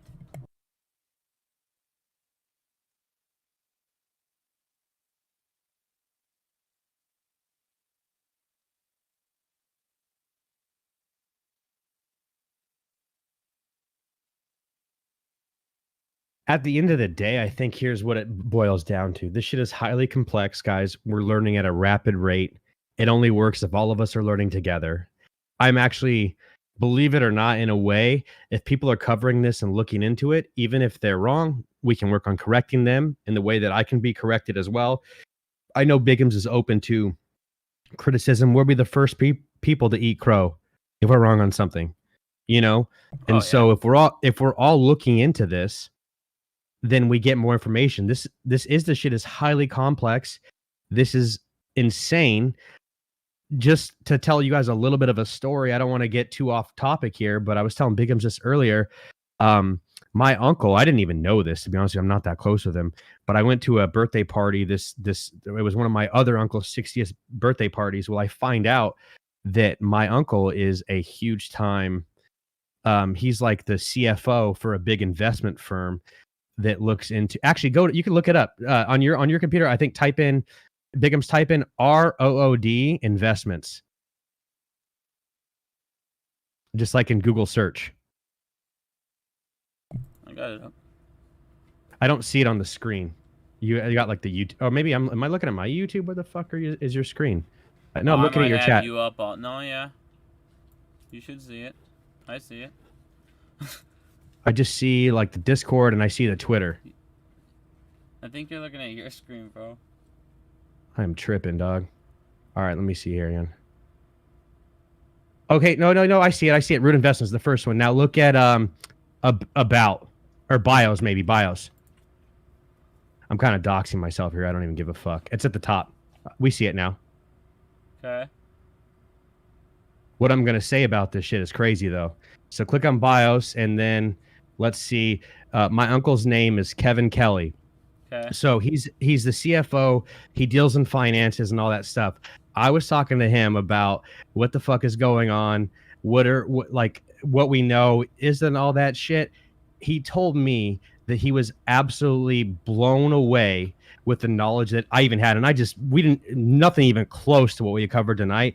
And says he's got guys with 6-year degrees that work for him that don't even know what the fuck is. And so look, if you see, he says he was a commercial banker and he used to be a huge underwriter. Yeah, he does kind of look like fucking Dracula. But what I'm saying is, I mean, he's closing $260 million in deals. And he tells me that these guys at his firm don't even understand what fucking hedge funds are. I mean, not hedge funds, but what ISDA agreements even are. And he was so impressed with the fact that we understood that. Yeah, dude. I mean, that's fucking awesome, bro. That's what I'm saying. It's it's a little bit of an off story, but I just want to say that we're on the right fucking track. Oh, yeah. I mean, it's just like with Dave Lauer. I never thought Dave Lauer was going to tell me I was right on a whole bunch of stuff. And next thing you know, I'm talking about family offices, this stuff, a whole bunch of crazy stuff. And that's what I'm saying, man. Like, right here on the very bottom, I just want to read this off. Because like you said, man, this stuff's a lot harder and crazier than people think. You got firms need to work to ensure timely implementation of UMR compliances and to effectively capitalize on collateral optimizations. Many firms across both remaining compliance phases are significantly behind and need to quickly accelerate and focus on key activities. The time, effort, and coordination has grossly been underestimated by many in Phase 5 and 6 firms. The time to act is now. Like I said, guys, they're not fucking around with these people. They're like, get your head out of your asses or you're going on the do not trade list. Like, they're not going to fuck around you guys. That's what I'm saying. You're finally having the world banks and the World Bank itself fucking regulate corruption throughout their countries and ours. Like I said, this is a big fucking deal. Back one second, I gotta piss again. I've been drinking beer. You're good, man. I'll go ahead and read some of these questions. I haven't really read many questions out. Let's go. All right, so SEC will blame retail. Yeah, they're gonna end up blaming retail. You've already seen the articles over and over. There'll be no fucking bull market until retail sells off. Why? So we have to take a hit for you guys to fucking blow the price back up? Fucking blow us so you can reshort it? Like I said, this is guys, this is a big ass deal. Yeah, this is on the ISDA site. Let's see here. Like, this is the only time that, like I said, you're now having the DTCC, who we find out is the corrupt piece of shit writing it all. I mean, you have JP Morgan, all these guys with, like I said, hundreds of trillions of dollars, to the point where you have quadrillions of dollars now in exposure because they didn't get in any trouble. Instead, they got bailout money as a punishment. So they didn't go, well, fuck, let's learn our lesson. No, they made it way, way worse. That's what I'm telling you guys. 2008 is going to happen again, but times 4. It's ridiculous what's going on. And nobody fucking knows about this shit other than us. Buddy, you gotta, like, calm down. I'm like crack. Did you get into my crack cocaine pipe, or what the fuck is happening? I've seen this hyper, bro. Shit, here. Go throw it here. Go get that. Fetch. Calm down for like 10 more minutes. Alright? Well, 10, 15 minutes. I'll come play with you. Calm down. Holy cow. But like I said, guys, this stuff, this is a massive deal. And then on top of that, you got the repository system, the CAT system. You guys, this is why I think that they need to get the CAT system, that they had to delay it. Because they need to have an excuse to all these people that they didn't have access to see this information. They need to have a something where we can't be held liable because we couldn't see this data. That's how all this stuff happened. That's why they pushed the CAT system back, because they're going to have problems. This is going to be a big-ass deal. I mean, I wish people truly understood how big of a deal this is. There's literally no more unlimited. You guys remember this? Here, you guys remember this? Here, to show you how big of a deal. The liquidity fairy, we can make unlimited shit. There's no more unlimited liquidity fairy. That's done. This shoots the liquidity fairy in the head. Buddy. Like, literally. Go get a toy. Go get a toy. Toy. Baby. Calm down. What is happening? I don't know what's happening. Talk to me. Calm down. Apes are getting educated. And that's the thing. This is what they never, ever fucking counted on. A, us holding. B, us getting this educated. Exactly what Randall just said. There's people that come up to fucking me and him and said, dude, how the hell do you guys know this shit? People that have degrees don't know this shit because they don't teach this crap unless you look for it. I had Dave Lauer come up to me. He made a video with me. Me and him have talked many times about all of this stuff, all of this corruption. You guys, we know way more than they ever thought we would figure out. That's why we could take GameStop to fucking report and actually understand what they're saying. They can't hide this shit. And eventually we'll keep making more people up and we can show them the proof and be educated. I mean, the fact that we finally stopped saying dark pools is huge. They don't use dark pools. It's the OTC market and the derivatives market, you guys. This is where all the fuckery happens. It's not dark pools. Dark pools are barely ever fucking used. They are the smallest part of the OTC market when it comes to retail. They do not go here. They go to ATSs, CNS program, the stock borrow program, rarely the lit exchange if we order them. Dude, there's so many different ways that they can fill fucking orders. Like I said, guys, we know the information at hand. We understand how the game is played. Now we're showing you guys how to get around the rules. This shit matters. Like I said, every fucking order to a lit exchange, that matters. Getting out of these banks, getting that interest rate, getting this $488 trillion. You guys want to really hurt these banks? Start hitting this number. Pay off your fucking credit cards.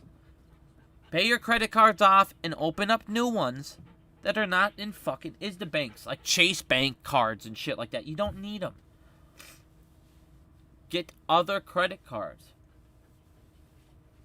Like I said, that shit matters, you guys. This shit matters. It's all repackaged and resold over and over again. Yep. 50 million per agreement. That's all I got to say. Yeah. And these guys got to trade with tons of different counterparties, guys. And again, 50 million, I know it may not seem like it's a lot of money, but if your firm only, again, has something like 12 billion, that's an astronomical amount to be able to trade with different counterparties. You got these agreements open. You have to calculate your risk each day for each individual one. This is unlike anything that we've kind of encountered, which is why I think that, again, the board of directors for ISDA, all these major banking companies, all these collateral management companies are all gearing up because this is a very difficult thing. I think throughout the stream, we've talked about multiple CEOs talking about how difficult of a process this is. And it's not something that should be taken lightly by any of these firms. And again, the world's watching. Exactly. One of the questions was why are credit unions better? Well, you got credit unions that are always non-profit organizations. They're owned by their members. They're not owned by some corrupt piece of shit that's using all your money in ISDA to bet against you and steal from you in the stock market with your own money. The members The biggest actually thing, they just don't rehypothecate. That's it. Yeah, and they don't rehypothecate. You can actually vote on your board members. You actually have a say in a credit union.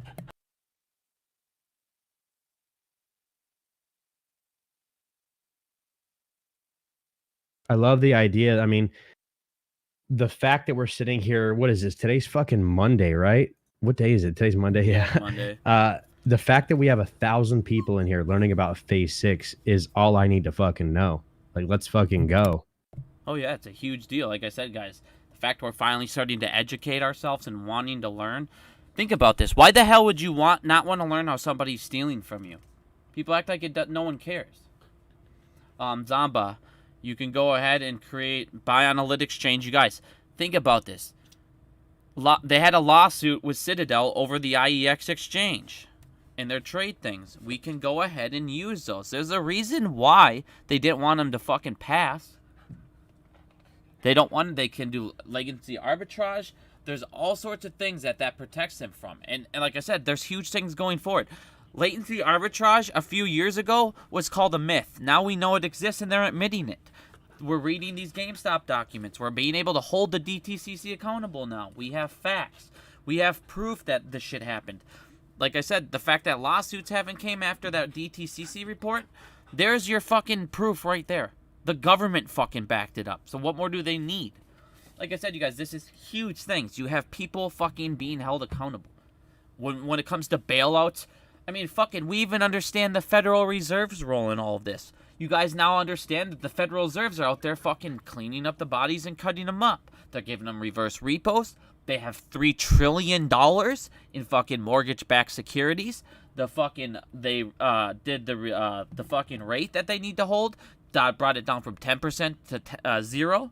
That's fucking the reserve rate. They brought the reserve rate down, which freed up trillions more.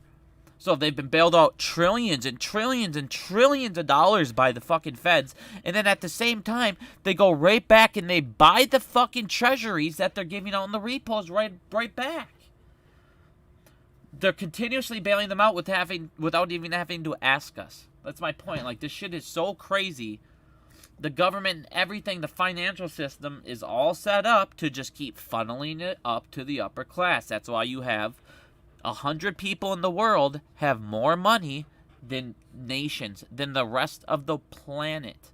It's pathetic. Go ahead. No, I'm good. I actually am reading a question. Nick M says, "Hey, Randall, you should get somebody who's in Phase 6 implementation and interview them."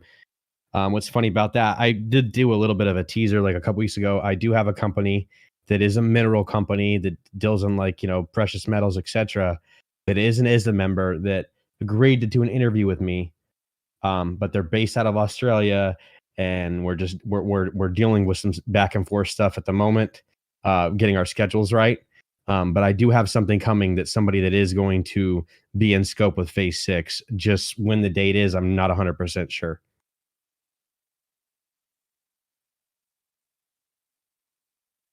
Oh, damn, there's a lot of questions. Holy shit, they just build up. I know, that's why I paused for a second. I was trying to answer some people.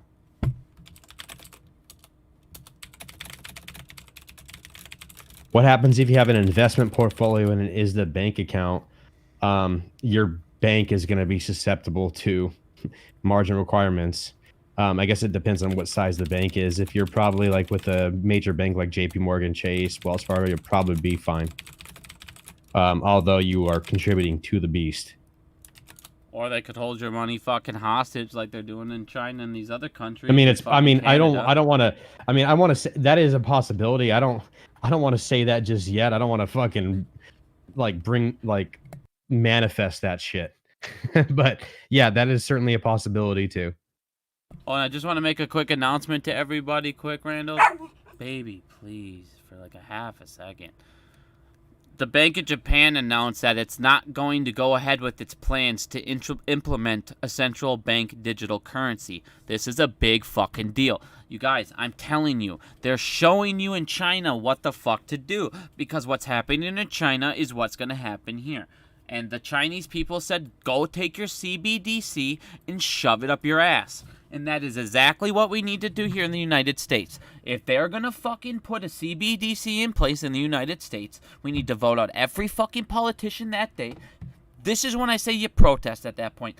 This is the fucking biggest crock of shit ever. We don't need to deal with this shit. Take these Chinese fucking people. Get rid of this shit. CBDCs are a fucking joke. And they're a way for centralized banks to become fucking Federal Reserves themselves. They're going to be in charge of money. They'll be able to print money. It'll be backed by the fucking company. It's literally a fucking joke. But that was my announcement. Go ahead. We're going to keep answering some questions. I'm going to keep... Actually, I linked you something too. I actually haven't dug into this, but it is related. Dave Lauer tweeted about GameStop shares. Yes, I actually will show you something here quick. So... the way that this is why I was talking about this matters, you guys. Once again, I'll say this about Ryan Cohen.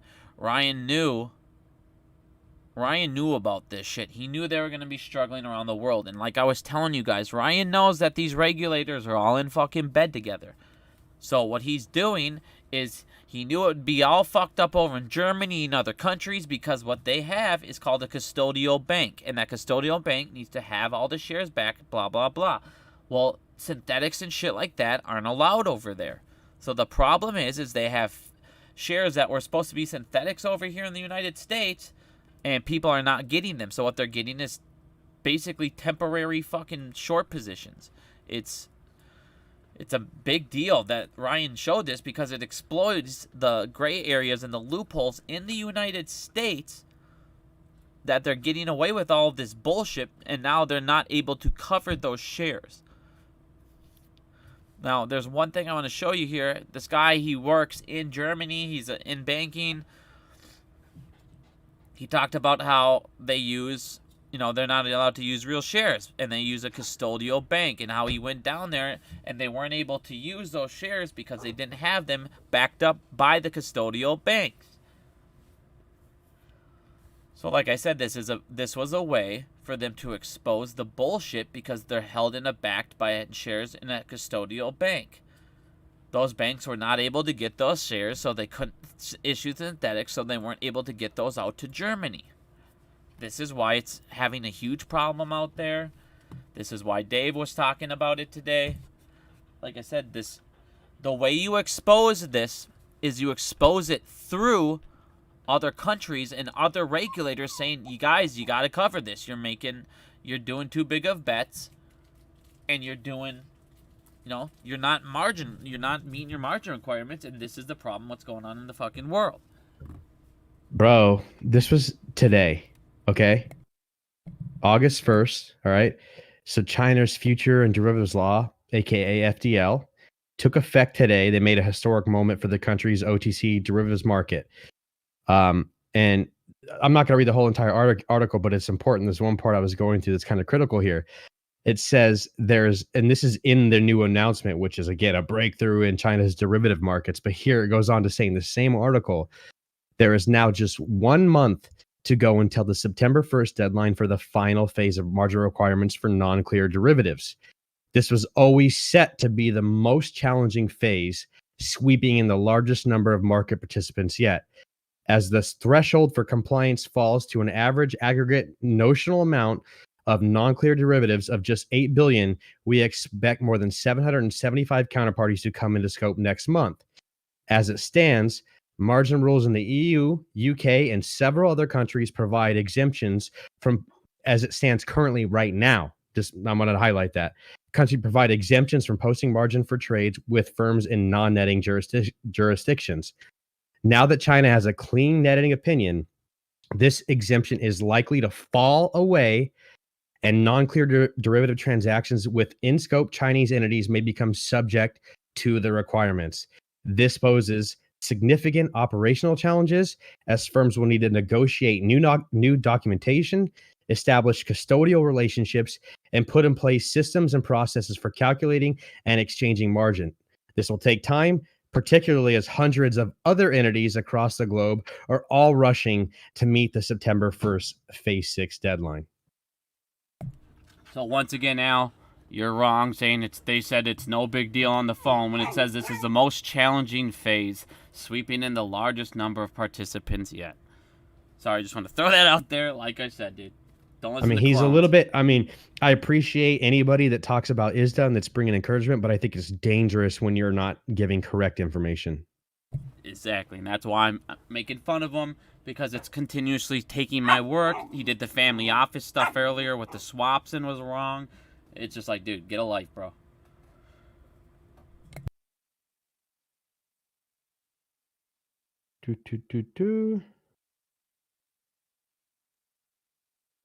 Alrighty. Retha, yeah, I'll tweet it out for you right now. This dog's going ballistic, bro. Like I'm probably going like 10 minutes. Yeah, no worries, man. I'm here till you're out. When you're out, I'll bounce out.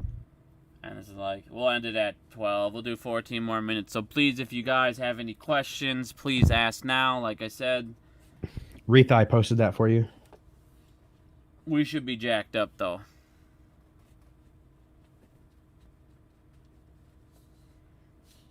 I think Phase 6 will spook them to close shorts and start MOAS. They might have to close any position if they can't afford their margin requirements. Anything that's on their books that is showing up as a negative balance, they're going to want to get out of that because they're not going to be able to post it as collateral.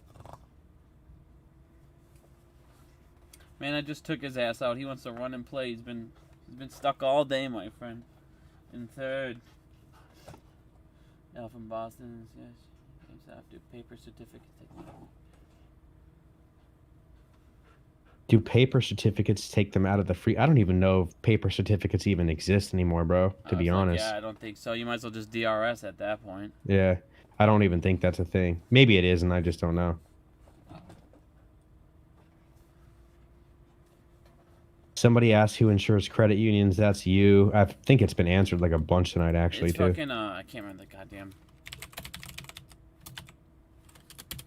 It's some fucking NCUA or whatever, yeah. I was like FDIC, that's what I thought I was gonna say. No, it's not. It's there. They have a different. It's how they're similar. It's the NCUA does. Yes, that's what it is. But it's pretty much here. Both UNC responsible insurance, even event fund, blah blah blah. Raymond, this is interesting. He said, what about the contracts burned on Iron Mountain? You know what's funny about that? And this is just me with a tinfoil hat on. But if, let's say it only happened to one party, if only one party's side of the agreement got burned, the way that the contract is so outdated and antiquated, it would not be surprising to me one bit if that firm was able to go and win because the other party didn't have the representation of the contract, right? Yeah. No, I think it happened too, man. There was like 49 fires in 12 years, all involving the same banks. There's no way that's a coincidence.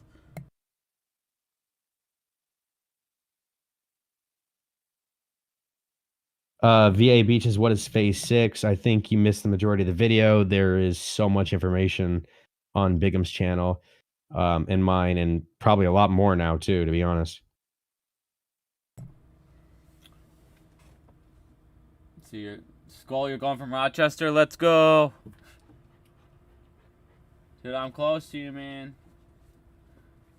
You think this is why feds have been barely increasing interest rates so bigger banks and prime brokers can survive what's to come? I think it would be more on maybe prime brokers, but a lot of them are their own banks. I think a lot of them will probably be okay. I think this is more of a effect on, like a domino effect, like we've been saying. I think it affects the smaller firms first, and like a snowball rolling downhill, it starts grabbing up more and more people. And the feds they don't want to lower inflation right now because all these banks, if you guys look, they're actually making billions on inflation. Do you think AMC could buy back a substantial amount of debt if the bond market? Yes, and that's a great thought. 100%. If all this shit comes down, it would be a nasty, nasty play. Damn, one of my best friends runs a Papa Murphy's in Cottage Grove, dude. Let's go. You're pretty close to me, actually.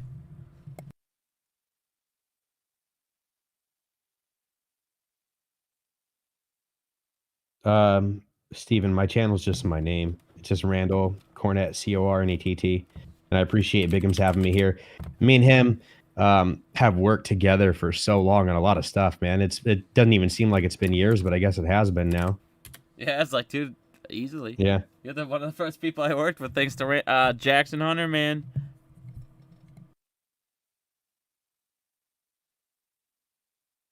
We have a lot of things to look forward, guys. And again, I think it's a culmination of every event. There's no one thing, but what we can look for is shit that is actual factual, or like that is facts, so we know that's going to happen. And I feel like this is one of those things.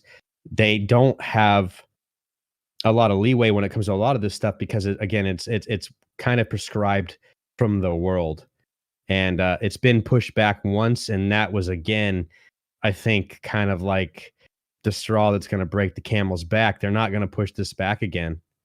And I think that they already would have done it. Even today, August 1st, they do this the first of every month. They update a compliance calendar, and there was no changes. In fact, there was more, like what I just discussed with China and what they were doing on that was added in. So they put more of an emphasis on phase 6 today with a newly released compliance, right, for China. So I think if there was any sort of delay or anything that was like that was in sight, that would have already been discussed quite some time ago. Yeah, I don't really see a delay coming. Like we said, man, there's way too many countries that want this to happen. It's not up to our corrupt regulators. It's up to so many people in the world. So, like I said, man, me and you don't really get excited about shit. So the fact that we are, people should kind of be like, whoa, it actually means something. Man. I don't usually make fluff videos. Zanny, we have answered your question. I already answered it earlier, bro. You haven't been. I'm going to answer your question again, but I shouldn't. Doesn't mean nothing. Banking is not at fault. Hedge funds shorted and got away with everything. Hedge funds have the ability to short these stocks because they're able to take loans out from banks and open up a bunch of crazy positions and a lot of different shit. Post collateral multiple times over and over and over. You and I appreciate anybody that's in the movement, but you are severely mistaken in thinking that it's just the hedge funds. We even talked about, when I answered this earlier, about how the banks are the major culprit when it comes to share lending and how the cost of borrow doesn't really mean shit because a lot of these banks can pay rebates back. You should go back and rewatch the video. It's a long one. Hopefully good luck finding where I said that, but I've answered your question already. And here's that calendar too here, like you were saying earlier. I got it pulled up on my screen, the compliance calendar.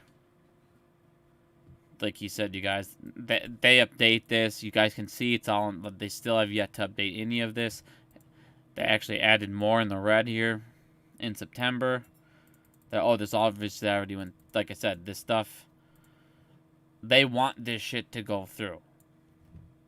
But if you want to check out the compliance calendar and all the events coming up, we both tweeted it, I think. Yeah, I just posted it in the link there. I pulled it up on my screen.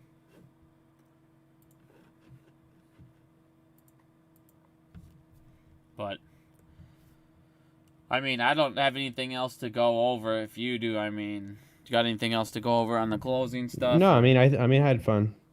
Yeah, dude, thanks for coming on. I always appreciate that, man. Let's see here. We'll answer questions for 2 more minutes. Everybody quickly ask your last question, but then I got to get going here. How does phase 6 stop rehypothecation? I mean, it's in the regulatory language. They can't do it anymore. Yeah, it's through that. It stops the credit support annex being able to be used on multiple master agreements because that collateral is now deposited into a third-party account, and they've watched that money get deposited, so they cannot use the same collateral over and over and over and over. That is how it stops rehypothecation. That third party, look at it like if you were going to buy a house, they're the escrow agent. They're not affiliated with either party, and they can't rehypothecate it, which again is a big thing because a lot of times the same, $1 million could be used 10 times over. That's gone.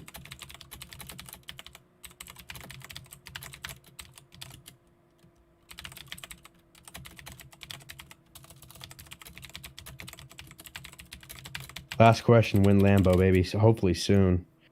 Yeah, I swear to God, if I get fucking rich, I'm gonna have fuck you money. I'm gonna get all fucking crazy. I'll probably wreck the Lambo the first day, and I don't even give a shit. My first thing I'm gonna do is open up a fucking dog place, dude, and get a giant ass fucking shelter going. No, I don't think I'm gonna spend much on me, man. I'm gonna get rich and act like I don't know nobody. Hell yeah, dude. Only live once, bro. Do it up. I'm just kidding, dog. 5K, 1K. Man, I don't want to put a price target on it. Here, I'll answer this. The guy who said 1 or 5K. Like I showed you here. Everybody that's so focused on the hedge funds. If you guys focus only on the hedge funds, we don't worry about the derivatives market, and we don't get the banks up top to margin call the market makers or anyone else, you will get a short squeeze only. A short squeeze, you will not be getting 1,500 or 5,000 from the hedge funds apiece. I'll tell you that right now. If you want to get to numbers like that, you need what we've talked about since day one, a MOAS. You need the banks and the market makers who work in the derivatives market to get margin called. That is how you get what we call the MOAS. There's a big difference. So people that ask if it's going to be 1 or 5K or whatever it's going to be, I don't know. It depends on how bad we want it. It depends on if we actually start making these moves to hurt these people in the derivatives market. And it depends on if the market makers, the banks get margin called, if you get the hedge funds along with that, if it's a short squeeze or a MOAS. There's so many factors that involve in it. It's so hard to put a price target on it. That's why I've never done it for anybody. But I hope that answered your question. There's too many factors. I hope I showed you the factors that involve the price action.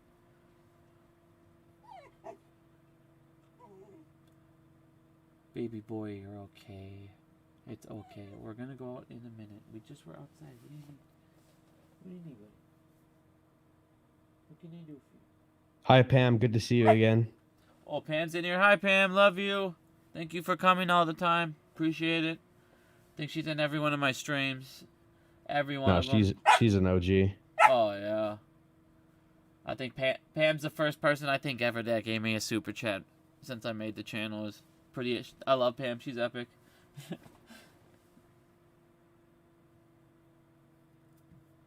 Alright, see what else we got here. Hey, you guys, do you think a financial ruin can create the MOAS? Yes, I think it will, because the financial ruin will end up making these banks in the derivatives market margin call the market makers like Citadel, which will margin call the hedge funds, and it will be a ripple effect.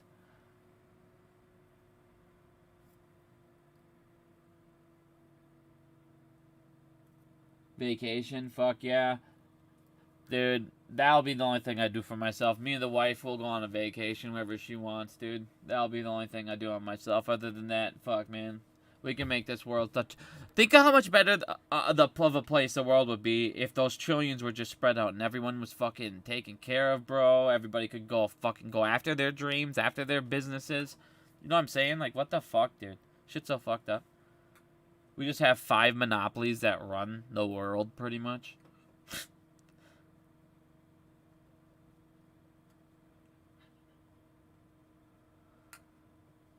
Alrighty, we'll do 1 or 2 last questions, and then we out of here. Are you still here, Randall, or did you bounce? Yeah, no, I'm here. There's not many. Everybody's just saying goodbye and shit. I think we're good. And like I said, we find new shit every day, guys. We find it, we're bringing it to you first. Oh, yeah. Hopefully everybody understood everything. We tried to make it as clear as we can. Like I said, this picture right here, if you guys want to take a picture of something, this would be the one to take a picture of. Like I said, if you want to show people how it works, Phase 6, it's a margin. It's where they will no longer be able to afford hidden collateral. They cannot rehypothecate collateral.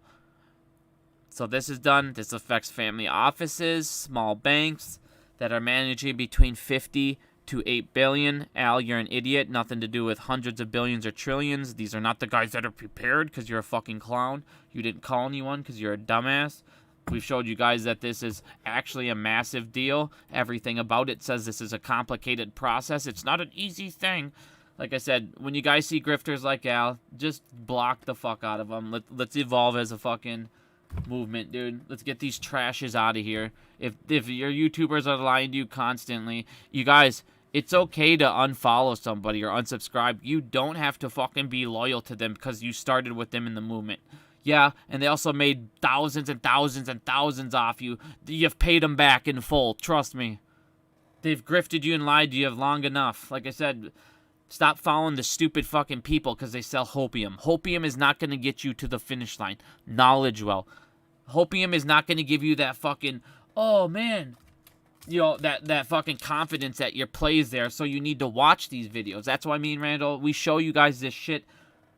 So you don't need to fucking pay attention every day to the stock market. Every day get your fucking emotions out of control because somebody said this, your favorite guy said that. You guys, some of these guys they told you themselves, we're done doing DD. They are. They haven't dug into it in a while. They barely half-ass it. Half of them are playing video games now.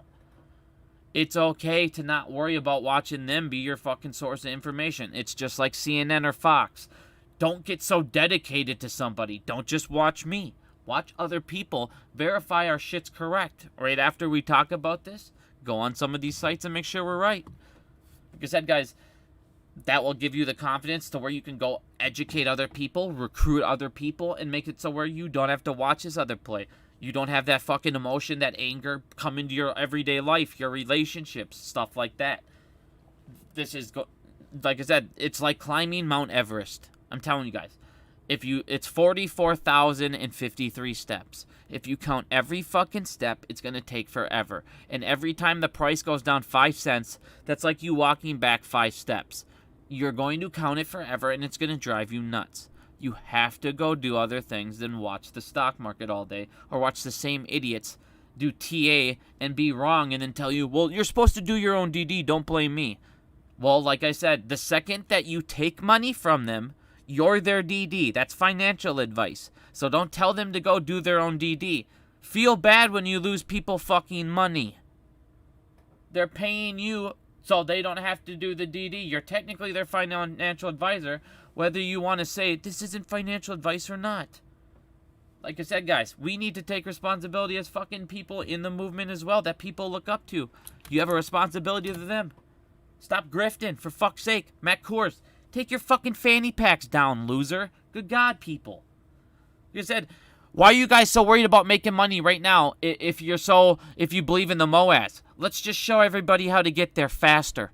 And then you don't need to buy it. You can sell as many fanny packs as you want because now all your audience is going to have thousands and millions of dollars to buy it. Let's fucking get to the end, guys. We've been going through this shit long enough. Show them the right shit. Al, if you don't have any fucking clue on ISDA, we've been looking into it for fucking 14 months, you dumb piece of shit. You've looked at it for 1 minute. Al, alright, fuck you, you fucking... God, I want to fucking punch this faggot. You want to fucking debate me, you piece of shit? Come on my fucking show. You're going to have your fucking camera on you. I don't need you looking at fucking Google every time I answer you a question. Having you ask your boyfriend, Jeffrey. You're a fucking moronic piece of crap who didn't know what a cusp ID was. Everyone I ever talked to about you says you didn't know this, and they have receipts. I have receipts up the ass on you, you fucking loser. You want to come fucking debate me on swaps and knowledge? I will, just like in this video, we will make you look so fucking dumb, it's pathetic. Come on, buddy. Anytime, any fucking place, dude. Your camera needs to be on, and guess what? You're not a veteran. I have proof that too, you fucking piece of shit. You're a sexual fucking harassing loser with a small penis. Go fuck yourself. Bye, bitch. I will never speak on Al from fucking Boston again. He moved to Israel. The world just got better. Thank God. The United States lost a piece of shit today. Thank God. Fucking want to punch that fucking douchebag. I love douchebag. Just like Coors, dude. I would fucking meet that kid in the street and just punch him in the head. And then we could have some conversation. Fucking tools, dude. I'm so sick of tools in this fucking movement, dude. Sorry, I'm so sick of tools. God damn. Hey, bro. Just know, me and you are friends, dude. Don't come at me, shit. Holy crap. I would never come at you, Randall, dude. I know you, man. I don't come at you. I don't come at people that I can see clearly give a fuck. Put in time. I'm dodging bullets. Nah, dude. I fucking feel you, man. Hey, you know what? It's just all about the passion. That's what it is, and I fuck with it. I love people that are passionate. I believe in what we've got here, what we've talked about, or else I wouldn't talk about it. I mean, again, we spoke on this earlier, bro. We're talking about spending, sometimes in a week, 40, 50 hours fucking looking at shit that it's not like we're getting rich off of providing this information. It's because we care about the fam, dude. That's literally it. Exactly. Once again, let's show what I made, just so everyone shows. We don't give a fuck, dude. I have made in 2 years on YouTube a total of like, here we go. Let's do it together. Let's check it out. Like I said, I love to show people this. I'll do it. And then, I don't give a fuck. All right, in my lifetime on YouTube, again, guys, I've made $6,000. Al from Boston steals my work and makes that on one fucking video because he gets 30K, and you wonder why half these people that do DD have left. Because all these fucking other people are getting they're getting revenue up the ass on all of our research. Imagine if you went to work. Because you guys, do you understand how, like what Randall just said? On one small rule, we'll spend 50, 60 hours on it. These guys look at it for 5 minutes, look at our research, and then half-ass it and say it wrong. And you wonder why people that do DD leave. It's because we put in 90 hours so Matt Coors can make 15K on our video on doing our research. Ask Wired. Ask all sorts of people. This is our point. You know who the fuck's in it. And the only reason I even turned this shit on is my wife was pissed off I spent 60,000 hours learning about the stock market, not hanging out with her. At least now I can say, hey, here's something out of it. Instead, we're giving grifting fucking trash all the incentives on going on it. Like I said, dude, this is my point. Treat people that actually give a fuck about you like shit and keep following the garbage, and guess what's going to happen? They're going to leave and you're not going to know. 5,600. You're gonna be That's what I made in I think 2 years. So me and you've literally. I'm not ungrateful for it at all. But me either. I don't care. It's not like we're rich and we're like, you know what I mean. We're just fucking YouTube millionaires or anything. Yeah, but that's what we get. That's my point. We get based in with the YouTubers when it's like, nope, we've made basically we've made in a lifetime what they make in 2 weeks. Yeah, and it's okay. I don't even care. It's not even about the money. It's just I want people to focus on what I think matters. But everybody's view and perception of that is different, you know? Yeah, but like we said, the whole purpose of that was not everyone does this for the money. The people that quit their fucking daytime jobs, guess what? Me and Randall both work. We didn't quit our jobs. We're still giving you the information. They quit their jobs, and you became their product. Guess why? You're their paycheck. So they're going to do TA all day long, tell you fucking fake shit, lose you money on Clove, fucking Prague, fucking BBIG, everything under the fucking sun. And then you're going to say all day long for the last 2 years, well, it's your fault. Well, it's your fault. Come pay $100 for my Discord. Come pay $100 to learn how I can lose you some more money. Like I said, if you don't understand options and all these other things and you don't know when to sell and buy, day trading's a lot harder than they think. And then on top of that, the people are supposed to show you the way are showing you how to day trade. Day trading options does not fucking cause gamma squeezes are the things they say that we need to help them. Said it's just a fucking joke, dude. There's so many people grifting like motherfuckers, dude. Well, we want to call it there. What's up?